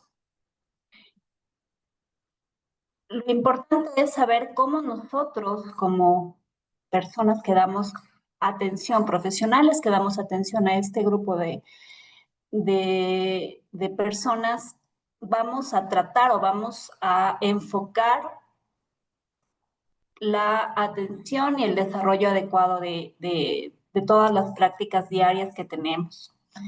Como escuchamos, la Constitución de la República, artículo 11, numeral 2, prohíbe toda forma de discriminación y eso es algo que todos ustedes como defensores públicos, nosotros como abogados públicos, de igual manera tenemos pleno conocimiento. Y de ahí nace que exista la garantía de atención prioritaria y especializada para personas con discapacidad, en base justamente al derecho a la igualdad y a la prohibición de no discriminación. Escuchamos que actualmente existe la Ley Orgánica para Personas con Discapacidad. Está promulgada en el mes de julio. Estamos a espera todavía del reglamento, a la ley que va a dar soporte justamente a toda la nueva visión que se ha dado en esta ley orgánica para establecer de manera integral cómo se debe trabajar o cómo se debe efectivizar los derechos que ya están establecidos tanto en la Constitución como en las normas internacionales, como la Convención sobre los Derechos para las Personas con Discapacidad. Entonces, hablamos de que nosotros como funcionarios públicos tenemos como objetivo la atención digna para las personas con discapacidad. No se trata solamente de cumplir entonces los protocolos, que si bien es cierto, la mayoría de instituciones los tenemos, o los protocolos genéricos que nos entregan para atención de personas con discapacidad. El atender dignamente a una persona con discapacidad implica estar conscientes de la necesidad humana que tiene cada una de estas personas. Y ahí hablamos de la responsabilidad, no solamente de manera personal como funcionario, sino la responsabilidad institucional que cada organización tiene respecto de esto. Entonces, el servicio digno, ¿qué implica? Respecto de la atención a las personas con discapacidad. El respeto por la autonomía, es decir, que las personas puedan tomar decisiones sobre su vida sin que otro los imponga. Escuchamos claramente hablar sobre la capacidad jurídica. En muchas de las ocasiones, y una de las problemáticas principales, se da cuando la persona con discapacidad se siente desprotegida porque hay otra persona que la cuida y quiere tomar las decisiones por la persona con discapacidad. Incluso en las instituciones públicas y privadas, cuando verifican que es una persona con discapacidad, le preguntan si es que está acompañada de otra persona. No se entiende claramente que una cosa es tener una discapacidad y otra cosa es tener una interdicción, por ejemplo, cuando obviamente tengo un curador que está o tiene el derecho y obligación de darme esta protección. En este sentido, que una persona tenga una discapacidad no le resta su autonomía para tomar sus decisiones. Y desde ahí nosotros, como los funcionarios que les atendemos, debemos respetar justamente su autonomía. Ahora, darles la información clara y accesible no es solamente darles los datos. Hay que asegurarnos que esa información que le estamos brindando al usuario sea comprensible según el formato y el lenguaje que la persona maneja. El lenguaje de señas, pese a que es un lenguaje universal, también tiene ciertas características específicas en cada uno de los países y dentro de nuestro país en cada una de las regiones. El lenguaje de señas para las personas con discapacidad auditiva es imprescindible dentro de cada una de las instituciones para que puedan realizar efectivamente esta adaptación a su lenguaje de la terminología que nosotros estemos utilizando. De igual manera, la forma de llegar a transmitir a las personas que tienen discapacidad visual en formatos braille, en audio, o en su defecto a las personas que tienen discapacidad psicosocial. De igual manera, estas personas no tienen la posibilidad de tener o captar de la misma manera como nosotros estamos leyendo una normativa legal.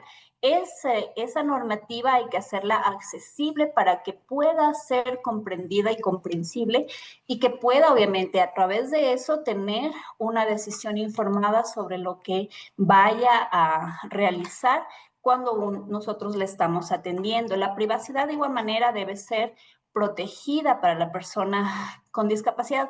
¿A qué me refiero? No porque la persona me está mostrando su cédula de identidad en la que me dice que tiene una discapacidad, yo puedo divulgar esta información porque es una información médica reservada, es de la persona con discapacidad y solamente la puedo utilizar en los documentos legales que correspondan o en la defensa técnica que yo voy a realizar. Y obviamente en la parte de la empatía, la escucha y la validación que le damos a la persona con discapacidad es muy importante para que pueda percibir que hay una atención y el servicio que se le está dando. El servicio, nosotros como servidores públicos, la palabra mismo lo indica, muchas veces con las personas que no tienen discapacidad lo hacemos de la manera diciéndoles que les vamos a ayudar, cuando en realidad nosotros lo que estamos ofreciendo es un servicio. Bajo esa perspectiva de servicio y no ayuda, cambiamos el formato a que sea una atención totalmente digna para la persona que se está acercando a pedir nuestros servicios. Consideremos además que las personas con discapacidad que van o solicitan servicios legales gratuitos, justamente es porque se encuentran en una situación económica que no les permite acceder a un defensor privado. Lo que hace es que estas personas tengan doble vulnerabilidad. Muchas veces tienen vulnerabilidades múltiples. Son personas de algún grupo étnico específico, son personas en razón de movilidad humana, tienen discapacidad, tienen hijos menores de edad, han sido víctimas de violencia. Entonces hay un sinnúmero de situaciones que les están llevando a una vulnerabilidad mayor. Y justamente bajo esa perspectiva nosotros debemos actuar con la empatía que corresponde. Ya habíamos hablado de los ajustes razonables que se debe dar a las personas con discapacidad, y es importante destacar ahí que no, la accesibilidad de la que nosotros hablamos no solamente es de estructura. Lamentablemente, a nivel nacional, podría decirlo, estamos enfocados en que la accesibilidad es poner una rampa o darles un ascensor. No, la accesibilidad para las personas con discapacidad es mucho más grande. Principalmente en el tema de acceso a la justicia, es importantísimo que incluso se les dé un ambiente adecuado en el momento de realizar las diligencias. Una persona, pongo como ejemplo, una persona que tiene una discapacidad psicosocial o una persona que tiene una discapacidad intelectual, hablemos de una diligencia, se me ocurre una diligencia de testimonio. Obviamente hay testimonios anticipados, cámara de Gesell, pero solamente el hecho de saber y estar alrededor del sistema en el que ya fue vulnerado y vuelvo a ser vulnerado, implica una revictimización de esta persona. El ruido a muchas personas con discapacidad les afecta sobremanera. El exceso de ruido ambiental me refiero, por la hipersensibilidad sensorial que tiene. El no tener, obviamente, los documentos, eso es algo que se debe implementar, los documentos de acceso a las personas que tienen discapacidad visual para que puedan leerlo en braille, también es un tema de trabajo para la función judicial, ahora ya con la nueva ley orgánica de discapacidades, de personas con discapacidad. Es un reto para el sistema judicial poder implementar toda esta infraestructura inclusiva. Y obviamente hablamos de que los protocolos institucionales existen, pero no necesariamente son totalmente aplicados por los funcionarios que somos los obligados. Entonces, la accesibilidad de la que les estaba hablando es evidentemente la que no se limita solamente a la ropa, sino también está en nuestro lenguaje, en nuestra actitud, en la disposición que tenemos para Orgánica para Personas con Discapacidad indica que la Defensoría Pública deberá dar atención en todo tipo de ramas del derecho. Veamos cómo sale obviamente el reglamento, pero eso es lo que ya dispone la ley. Entonces, tenemos que estar prestos a lo que va a reglamentarse y que las personas con discapacidad tienen ese derecho de ser atendidas de manera prioritaria, que es algo que obviamente nosotros como institución, como CONADIS, siempre estamos vigilantes de que se pueda realizar, y obviamente las derivaciones que nosotros también realizamos para que la Defensoría pueda considerar en la atención.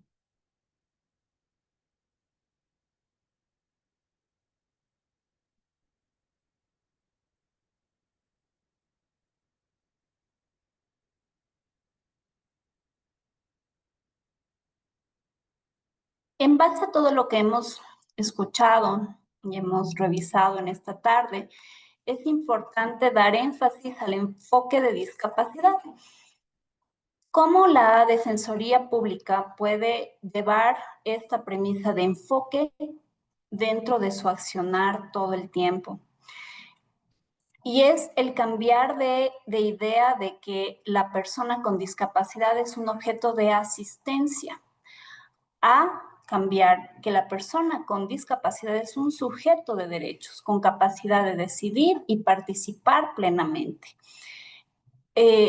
Hablamos de objeto de asistencia porque muchas veces no se les reconoce en sus diversas capacidades, y lo que nosotros como funcionarios hacemos es verlos con compasión y con asistencialismo, al contrario de hacerlos partícipes de sus procesos de defensa y de sus procesos de actuación judicial. Entonces, las instituciones, ¿qué es lo que debemos hacer? Reconocer la dignidad humana como principio rector de nuestro trabajo, garantizar los ajustes razonables para la participación real y actuar de manera proactiva frente a la vulneración de los derechos. El cambio es importantísimo y clave para que cambiemos de este enfoque asistencialista y lo volvamos un enfoque garantista. Nosotros escuchamos ya en la presentación del doctor Bolaños que ustedes, en la calidad que ejercen como defensores públicos, están obviamente en la obligación de asistir o de darles la asistencia a las personas con discapacidad cuando necesitan representación legal. De nuestra parte, les podemos comentar que acá en el CONADIS nosotros damos asesoría legal gratuita, obviamente, a todas las personas con discapacidad. Nuestra capacidad normativa implica que nosotros podamos efectivamente dar asesoría, pero no podemos dar patrocinios. Justamente por eso es que necesitamos trabajar de la mano con ustedes como defensores para que puedan realizar esa representación legal especializada para las personas con discapacidad. No solamente enfocarnos en el proceso de defensa tal cual la normativa nos indica, sino ir más allá y poder llegar a la persona con discapacidad para que, en primer lugar, no se vean, o más bien se vean respaldadas y no se vean inducidas por el trato no adecuado a dejar abandonados los procesos. Es muy notoria la presencia de personas con discapacidad acá en nuestra institución, que nos dicen en reiteradas ocasiones: ya fuimos a la Defensoría Pública, yo ya fui a la Defensoría Pública y me dijeron que no me pueden atender, y me dijeron que no está bien lo que yo les dije. Muchas veces vienen con las demandas que hacen en Defensoría y nos dicen a nosotros que les expliquemos lo que dice la demanda, si es que estará bien presentada la demanda. Lo que significa es que no hemos, como funcionarios, no hemos podido llegar a la persona con discapacidad para que tenga plena confianza de que lo que yo estoy haciendo como trabajo porque obviamente como profesionales lo están haciendo adecuadamente, pero ese documento a la persona con discapacidad le genera desconfianza, porque no es de fácil captación para esa persona. Entendiendo además que cualquiera de las personas con discapacidad, sea cual sea el tipo de discapacidad física, auditiva, visual, ya tienen una situación adicional. Deben ustedes tener conocimiento que para la calificación de una discapacidad no solamente se verifica la situación física o médica, sino también la situación psicosocial de la persona. A las personas con discapacidad ya les afecta psicosocialmente su situación de discapacidad. Por ende, no es igual que darle atención a una persona que no tenga discapacidad. Y si nosotros tenemos ese enfoque desde el inicio de nuestra atención, ténganlo por seguro que las personas con discapacidad que requieran sus servicios, que requieran nuestros servicios, van a salir con la satisfacción de que sí se les dio la atención y que no se les discriminó. Muchos de ellos tienen esa situación o ese pensamiento de que como ya les vimos entrar con la discapacidad, no les atendimos de la misma manera. Ese es el enfoque que nosotros debemos ir cambiando en el diario desarrollo de nuestra atención con las personas con discapacidad.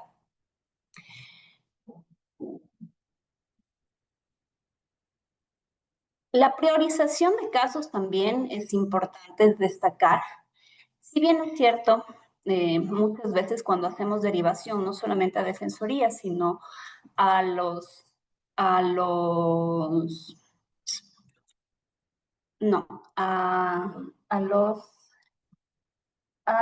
perdón, se me fue el término, a los abogados gratuitos de las universidades, a los consultorios gratuitos. Si bien nosotros en muchas ocasiones hacemos derivaciones, sea defensoría como consultorios gratuitos de acuerdo a la situación, en muchas ocasiones también nos han indicado que no hay un trato preferente, que no se prioriza los casos de personas con discapacidad, sino que les toca hacer todo el proceso con las demás personas que asisten a la defensoría o a los centros gratuitos. Esto es importante. Las personas con discapacidad tienen normativamente un trato preferente. Es mandato legal, por tanto, no se puede dar el mismo tiempo ni priorización de casos a una persona que tiene una discapacidad que a una que no. Entonces, eso también es importante que destaquemos nosotros como funcionarios públicos y cuál es nuestra responsabilidad para esto. Ahora, con la ley orgánica que está en vigencia, el Consejo Nacional para la Igualdad de Discapacidades se convirtió en ente rector de los procesos de discapacidad en el país. Nos han facultado con algunas situaciones específicas y más activas dentro de los procesos de seguimiento y control de atención a las personas con discapacidad. Entonces, sí, nosotros vamos a empezar ya también procesos de verificación de que la atención sea adecuada conforme a la normativa, evidentemente, y que para evitar justamente este tipo de actuaciones inadecuadas de funcionarios, que no damos la prioridad a las personas con discapacidad y que la atención tampoco es adecuada.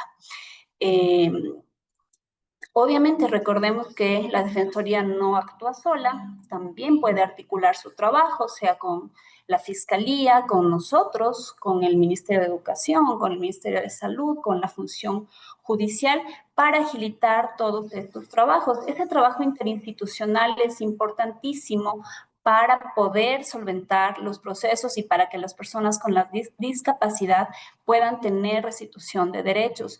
Nosotros siempre estamos prestos a darles la atención que necesitan si es que hay alguna necesidad específica respecto de una persona con discapacidad y nosotros podemos hacer un seguimiento de los casos, podemos hacer el seguimiento con las personas con discapacidad y de alguna manera articularnos para darles y ayudarles también con los ajustes razonables, ¿no? Con la petición a instituciones que se requiera respecto de los ajustes razonables. Ahora, en esta, creo que sí vamos a tener algunas preguntas, pero les voy a dejar. Sí va a ser una pregunta más bien yo para ver cómo actuarían ustedes, pero voy a dejar eso para el final. Vamos a ver cómo sí hemos avanzado en temas de discapacidades en el Ecuador. En el Ecuador hay algunos avances significativos, por ejemplo, en la inclusión laboral. La cuota mínima es del 4%, se hace un seguimiento para este reconocimiento en cada una de las instituciones públicas y privadas. Hay brechas que sí se han logrado mejorar, pero no es solamente el tener un porcentaje en el papel, sino que realmente esa cuota se mantenga con los seguimientos que hace el Ministerio de Trabajo conjuntamente con el CONADIS. Y obviamente recordar que las personas laboralmente tienen normativa específica que o impide los despidos o en el caso, por ejemplo, de los servidores públicos, y en el caso de Código de Trabajo existe indemnización adicional para personas que han sido despedidas cuando tienen condición de discapacidad. El reconocimiento de cuidadores y sustitutos que actualmente está establecido en la normativa, en la Ley Orgánica para Personas con Discapacidad, es sumamente importante porque también, a más de la situación netamente respecto de la discapacidad, les da la estabilidad reforzada respecto de los trabajos para evitar justamente despidos o desvinculaciones. Hay ya protocolos más claros para ajustes razonables, para ayudas técnicas, tanto en lo que es laboral como en la educación. Se ha trabajado en este último tiempo con el Ministerio de Educación de la mano para justamente asegurar el acceso a los niños y niñas con discapacidad a la educación pública, que no sea el considerar solamente la educación especializada. ¿Cuál es la idea del enfoque de la discapacidad? Es que las personas con discapacidad no tengan que adaptarse a nuestros entornos, sino al contrario. Las personas que no tenemos discapacidad, nosotros debemos adaptarnos a las personas con discapacidad. Y ahí estaremos hablando realmente de una inclusión para todos. Obviamente tenemos como retos que nos falta infraestructura accesible, escasa formación continua del personal. Es increíble escuchar a muchos profesionales todavía decir los discapacitados. En noticias, la Asamblea Nacional, jueces que utilizan la terminología, no quisiera decir de una manera discriminatoria, pero sí inadecuada. Y esto es importantísimo porque cambia mucho la perspectiva el poner primero a la persona y luego a su condición discapacitante. Por eso es que hablamos de persona con discapacidad y ya no hablamos de discapacitado, porque yo no le estoy dando la razón de ser a un ser humano por su discapacidad, sino por el ser humano que es. Los procesos judiciales y administrativos definitivamente son lentos para una persona con discapacidad. Es el doble de trabajo, el ir a diligencias, el estar pendiente de sus procesos, el estar detrás de los abogados, incluso muchas veces.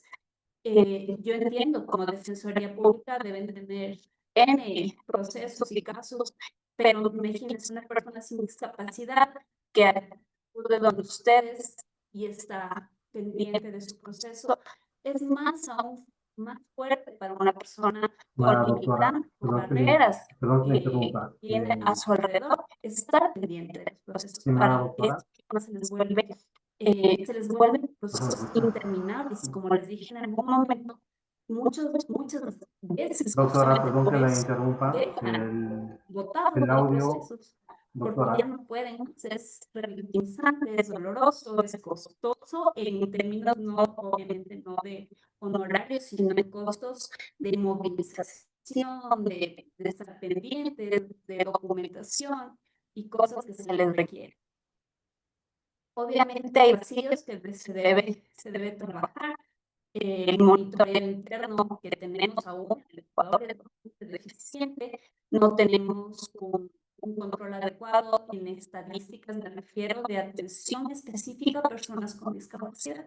Hace bastante falta esto, además de que la discapacidad, bajo la perspectiva que tiene el INE, es bajo percepción y no es una estadística real respecto de las personas que se encuentran registradas. No todas las personas con discapacidad han adquirido la calidad de personas con discapacidad bajo la calificación del Ministerio de Salud Pública. Entonces, hay un subregistro que también complica muchas veces la situación de las personas con discapacidad que no han podido calificarse o no han deseado calificarse. Ausencia de protocolos específicos, lo que les decía, hace un poquito más de énfasis en los protocolos efectivamente respecto de la atención a personas con discapacidad. El año pasado trabajamos con el SNAI, estamos trabajando con Fiscalía, ellos quieren hacer protocolos específicos y nos parece sumamente importante que podamos seguir trabajando sobre esta especificidad para darles la atención que requiere. Los canales de denuncia son poco conocidos. ¿A qué me refiero? Hay denuncias. Eh, por favor, les pregunto si es que sí tengo audio, si me están escuchando. Estimada doctora, hay ¿Alguien un me confirma retraso si es que me de... están escuchando? No, parece que tenemos problema con su audio, que no lo escucha, no se escucha muy bien su audio. Pero eso estaba bajado.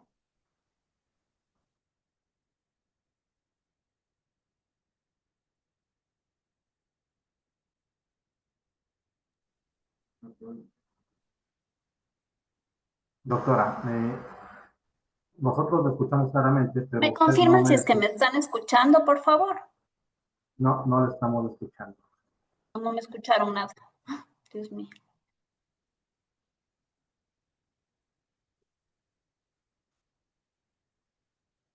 ¿Me escuchan? Ya, entonces continúo. Muchas gracias. Continúe, por favor, Ya, doctora. hablaba que los canales de denuncia son poco conocidos y no porque no existan canales de denuncia, sino que la forma de accesibilidad de esos canales de denuncia no están adaptados para personas con discapacidad. No hay una reproducción de videos con intérpretes de lengua de señas, no hay la accesibilidad visual. Las personas con discapacidad, por ejemplo, psicosocial, no pueden ver cosas, figuras amontonadas, por ejemplo, se me ocurre como ejemplo, porque ya les distorsiona y ya no pueden entender el acceso que también, además de que esté en video, que esté escrito, además de que esté escrito o cuando son solo textos, tiene que estar interpretado verbalmente para las personas con discapacidad visual. Entonces hay cosas que se pueden mejorar y que se deben tomar en cuenta para cuando tengamos que llegar a los procesos con las personas con discapacidad. Ahora, esta es la pregunta que nos debemos hacer cada uno de nosotros como funcionarios. ¿Qué puedo cambiar mañana mismo en mi trabajo para que una persona con discapacidad se sienta incluida y respetada? Y sí me gustaría que en este momento alguno de ustedes pueda levantar la mano y podernos compartir qué podríamos hacer para mejorar.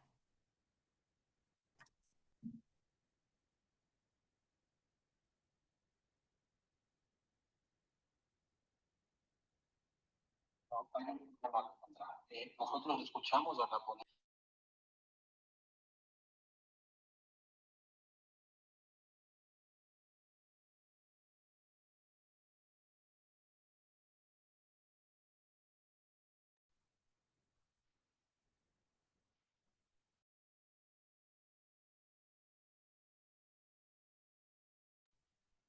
¿Algún participante, asistente que desea intervenir, por favor?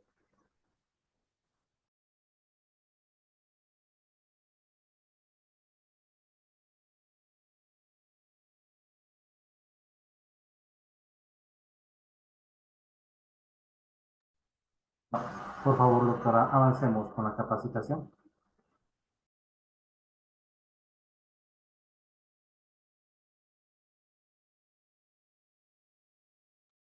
Gracias, ahora sí creo que me escuchan.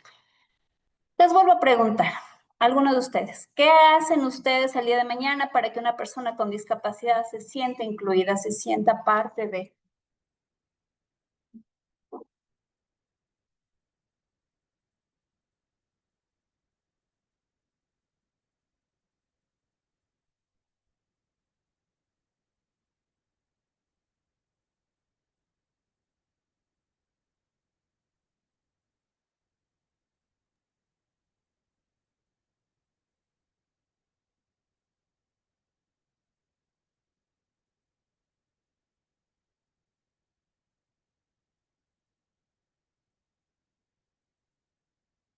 Bueno, si no hay alguna persona que desea participar.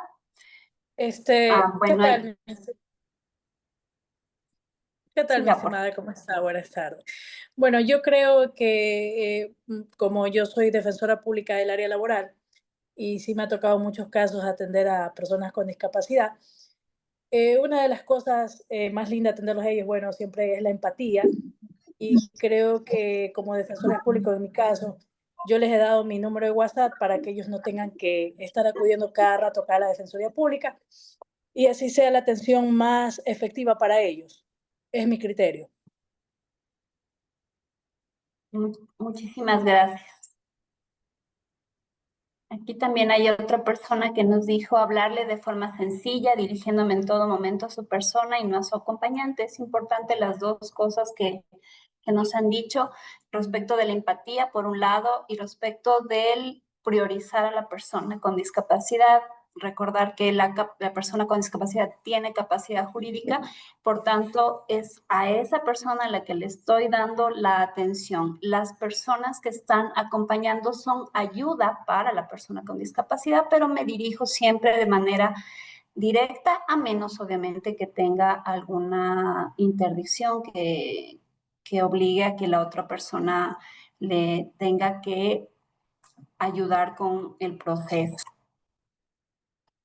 Bueno, entonces para ir cerrando, es importante que podamos identificar que cada institución debe manejar protocolos de atención a personas con discapacidad de manera normativa, obviamente, pero también enfocados a la atención como seres humanos de las personas con discapacidad.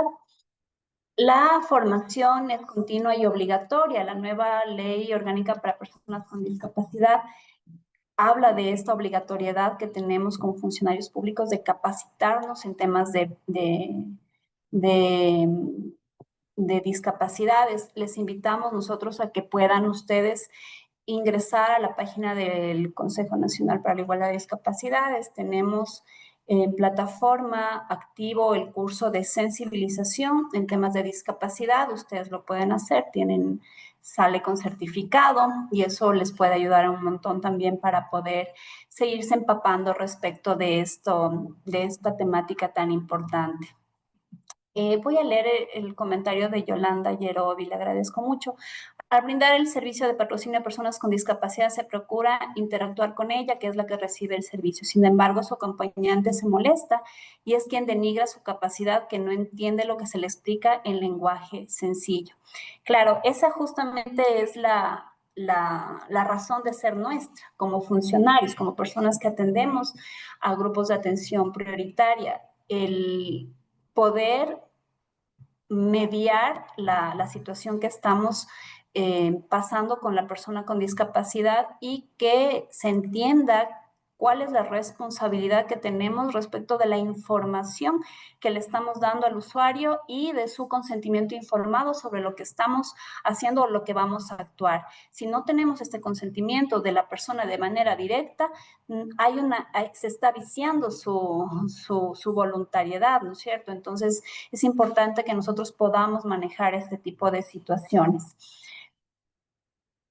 Les invitamos también a que ustedes sean parte de la elaboración de políticas públicas a través de todas las sugerencias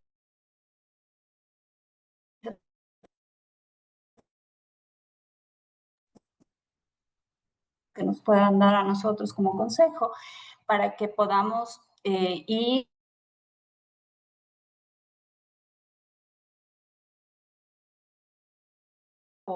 por la atención que se nos dio a esta conversación. Estamos esperando que nos puedan hacer preguntas de ser necesario. Igual estamos a las órdenes acá del Consejo, con muchísimo gusto para atenderles en lo que necesiten. Si tienen preguntas, estamos a las órdenes. Voy a dar lectura a una pregunta para el doctor Winston Bolaños.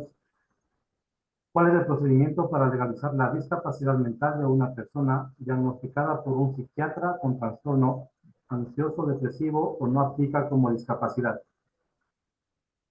No lo escuchamos bien. De todas maneras, no es discapacidad mental, discapacidad psicosocial, pero podría hacernos la pregunta de manera más pausada porque no se le entendió muy bien.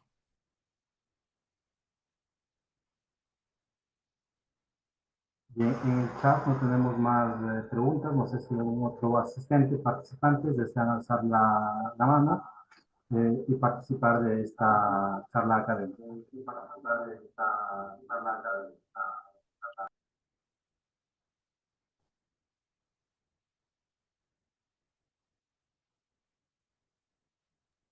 Esta es la pregunta entonces. Ya. Buenas tardes. Buenas tardes. Quisiera saber cuál es el procedimiento para legalizar la discapacidad mental de una persona diagnosticada por un psiquiatra con trastorno ansioso depresivo o no aplica como discapacidad. Buenas tardes. Primero que nada, me gustaría indicar que, obviamente, como dijo la doctora, no es discapacidad mental, es una discapacidad psicosocial. Primero que nada. Segundo, obviamente, como está contemplado en la Ley Orgánica de Personas con Discapacidad, la entidad rectora para calificar una discapacidad psicosocial o intelectual es la Dirección Nacional de Discapacidades del Ministerio de Salud Pública. De lo que leí en el comentario, dice que tiene un tema de depresión. Si bien es cierto, la depresión es, uno es abogado, obviamente no es doctor, pero por la experiencia lleva que eso es como el inicio de este tema de la discapacidad psicosocial, no significa que obviamente vaya a acabar en una discapacidad psicosocial. Esto es un tema que tiene que, este proceso es un proceso de calificación de la discapacidad, el cual, repito, lo hace la Dirección Nacional de Discapacidad del Ministerio de Salud Pública. Entonces, una vez que se someta a este proceso a través del call center del MSP, que es el 171, opción 4, y efectivamente después del proceso médico, psicológico, social, se determinará efectivamente si es una discapacidad intelectual o psicosocial o simplemente es un tema de depresión que podría subsanarse mediante la toma de medicamentos. Toda vez que, como todos conocen, la discapacidad como característica principal es que la discapacidad es algo permanente y degenerativo. Es decir, que no me voy a curar ni tampoco me voy a mejorar. Así yo me trate ese tema de la discapacidad. En tal virtud podría ser todavía psicológico más no psicosocial, pero esto tendría que calificarlo la entidad rectora, que es el Ministerio de Salud Pública. La doctora Soraya Mora pregunta, ¿cómo tratar a También una hay otra persona que problemática se que está presume... apreciado en el carnet de discapacidad del CONADIS o cédula? Los sujetos de derechos suelen constar con discapacidad intelectual legalmente capaz cuando a simple vista tienen mental. Bueno, ahí primero nuevamente enfatizar, el carnet de CONADIS ya no existe, ya no tiene validez, no está vigente. Enero del 2025 hacia adelante, solamente el único documento habilitante es cédula de identidad. En la cédula de identidad se establece porcentaje de discapacidad y tipo de discapacidad. Actualmente hay 7 tipos de discapacidad, ninguna es discapacidad mental. Lo que tal vez se malentiende es la discapacidad intelectual y la discapacidad psicosocial, pero son cosas totalmente distintas. Y a simple vista no se puede ver una discapacidad como nos indica la persona que hizo el comentario. No es que se pueda ver la discapacidad psicosocial a simple vista. Hay tipos de discapacidad intelectual que podrían observarse, pero las psicosociales no son observables a simple vista, son discapacidades que tienen que ser, como acaba de indicar el doctor Bolaños, deben ser reconocidas de acuerdo al proceso a través de los calificadores adscritos al Ministerio de Salud Pública. Y nos dice que en las instituciones para devolución del IVA se pide curaduría, ya. Por eso les decía que hay discapacidades que efectivamente van a inhabilitar a la persona para la toma de decisiones y ahí se requerirá hacer el proceso correspondiente legal como es el de la curaduría, pero no per se, porque tengo una discapacidad significa que no tengo capacidad jurídica, solamente el juez va a poder determinar si tengo o no capacidad jurídica para realizar las actuaciones de manera directa o a través de un curador. Entonces, no podemos decir que solo porque tiene la cédula y dice discapacidad, ya no tiene capacidad jurídica. Ya no.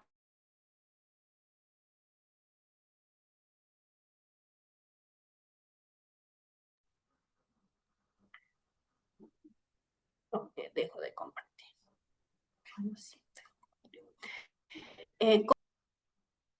Tenemos una pregunta que dice, ¿cómo tratar a una persona que se presume tiene una discapacidad psicosocial que acude a nuestras oficinas requiriendo nuestros servicios? Doctor Bolaños, por favor.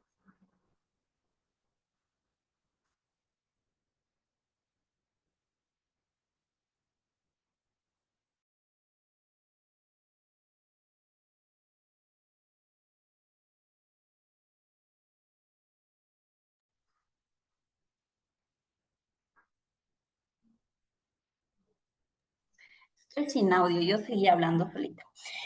La pregunta es cómo tratar a una persona que se presume tiene una discapacidad psicosocial. Les decía que en realidad no es que podemos presumir que tiene una discapacidad, más bien al contrario, si no tiene en la cédula la identificación de que es una persona con discapacidad, presumimos que es una persona que no tiene discapacidad y la atendemos como cualquier otro usuario.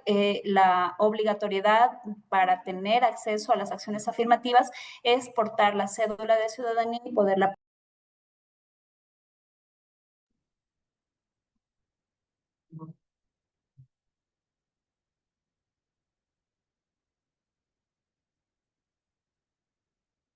No les, me dicen que la persona que está como moderador quiere tomar la palabra, pero no le escuchamos nosotros nada.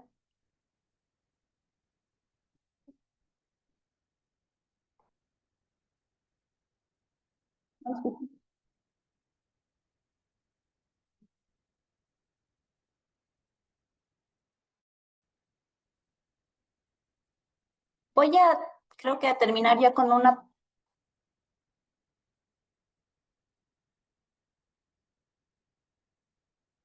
No, no se le escucha.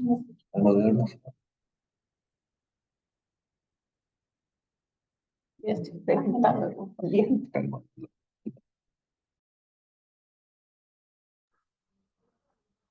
Voy a dar lectura a una pregunta para el doctor Winston Bolaños. ¿Qué pregunta la doctora Soraya Mora? Por favor, ¿qué trámite deben seguir actualmente las personas que han obtenido un carnet de discapacidad para volver a calificarse como tal? De igual forma, me gustaría aclarar que en algunos casos, algunas personas tienen no solo una discapacidad, sino son multidiscapacidades, entonces puede tener una discapacidad física y psicosocial. Sin embargo, el Ministerio de Salud Pública coloca la discapacidad más notoria o la más alta, es decir, si yo tengo discapacidad física del 80 y discapacidad psicosocial del 30, me va a colocar en el carnet de discapacidad, discapacidad física. En la cédula me van a colocar discapacidad física. Sin embargo, como les había indicado anteriormente, el tema de la discapacidad es algo degenerativo, es decir, que al inicio yo puedo tener 30% de discapacidad psicológica, Sin embargo, al pasar de los años, si yo no me doy un adecuado control o los medicamentos, yo podría tener una discapacidad psicológica superior, por eso necesitaría un nuevo proceso de recalificación de las discapacidades. Por eso que a veces uno dice persona con discapacidad auditiva o visual, y por el momento en que uno le está dando la asesoría, se da cuenta que tiene algún tema psicosocial. El momento que uno le explica, le brinda la asesoría, se da cuenta que parece que tiene discapacidad psicosocial, pero sin embargo, nosotros como abogados no podemos presumir eso, toda vez que en el carnet de discapacidad solo dice discapacidad física. Entonces, nosotros podríamos sugerir al ciudadano que si en realidad tiene estos temas también, debería someterse a un nuevo proceso de calificación de la discapacidad, porque podría ser que la discapacidad psicosocial sea un poquito más determinante que la discapacidad física. Entonces, ahí el enfoque sería completamente distinto. Entonces, eso también tendrían que considerar.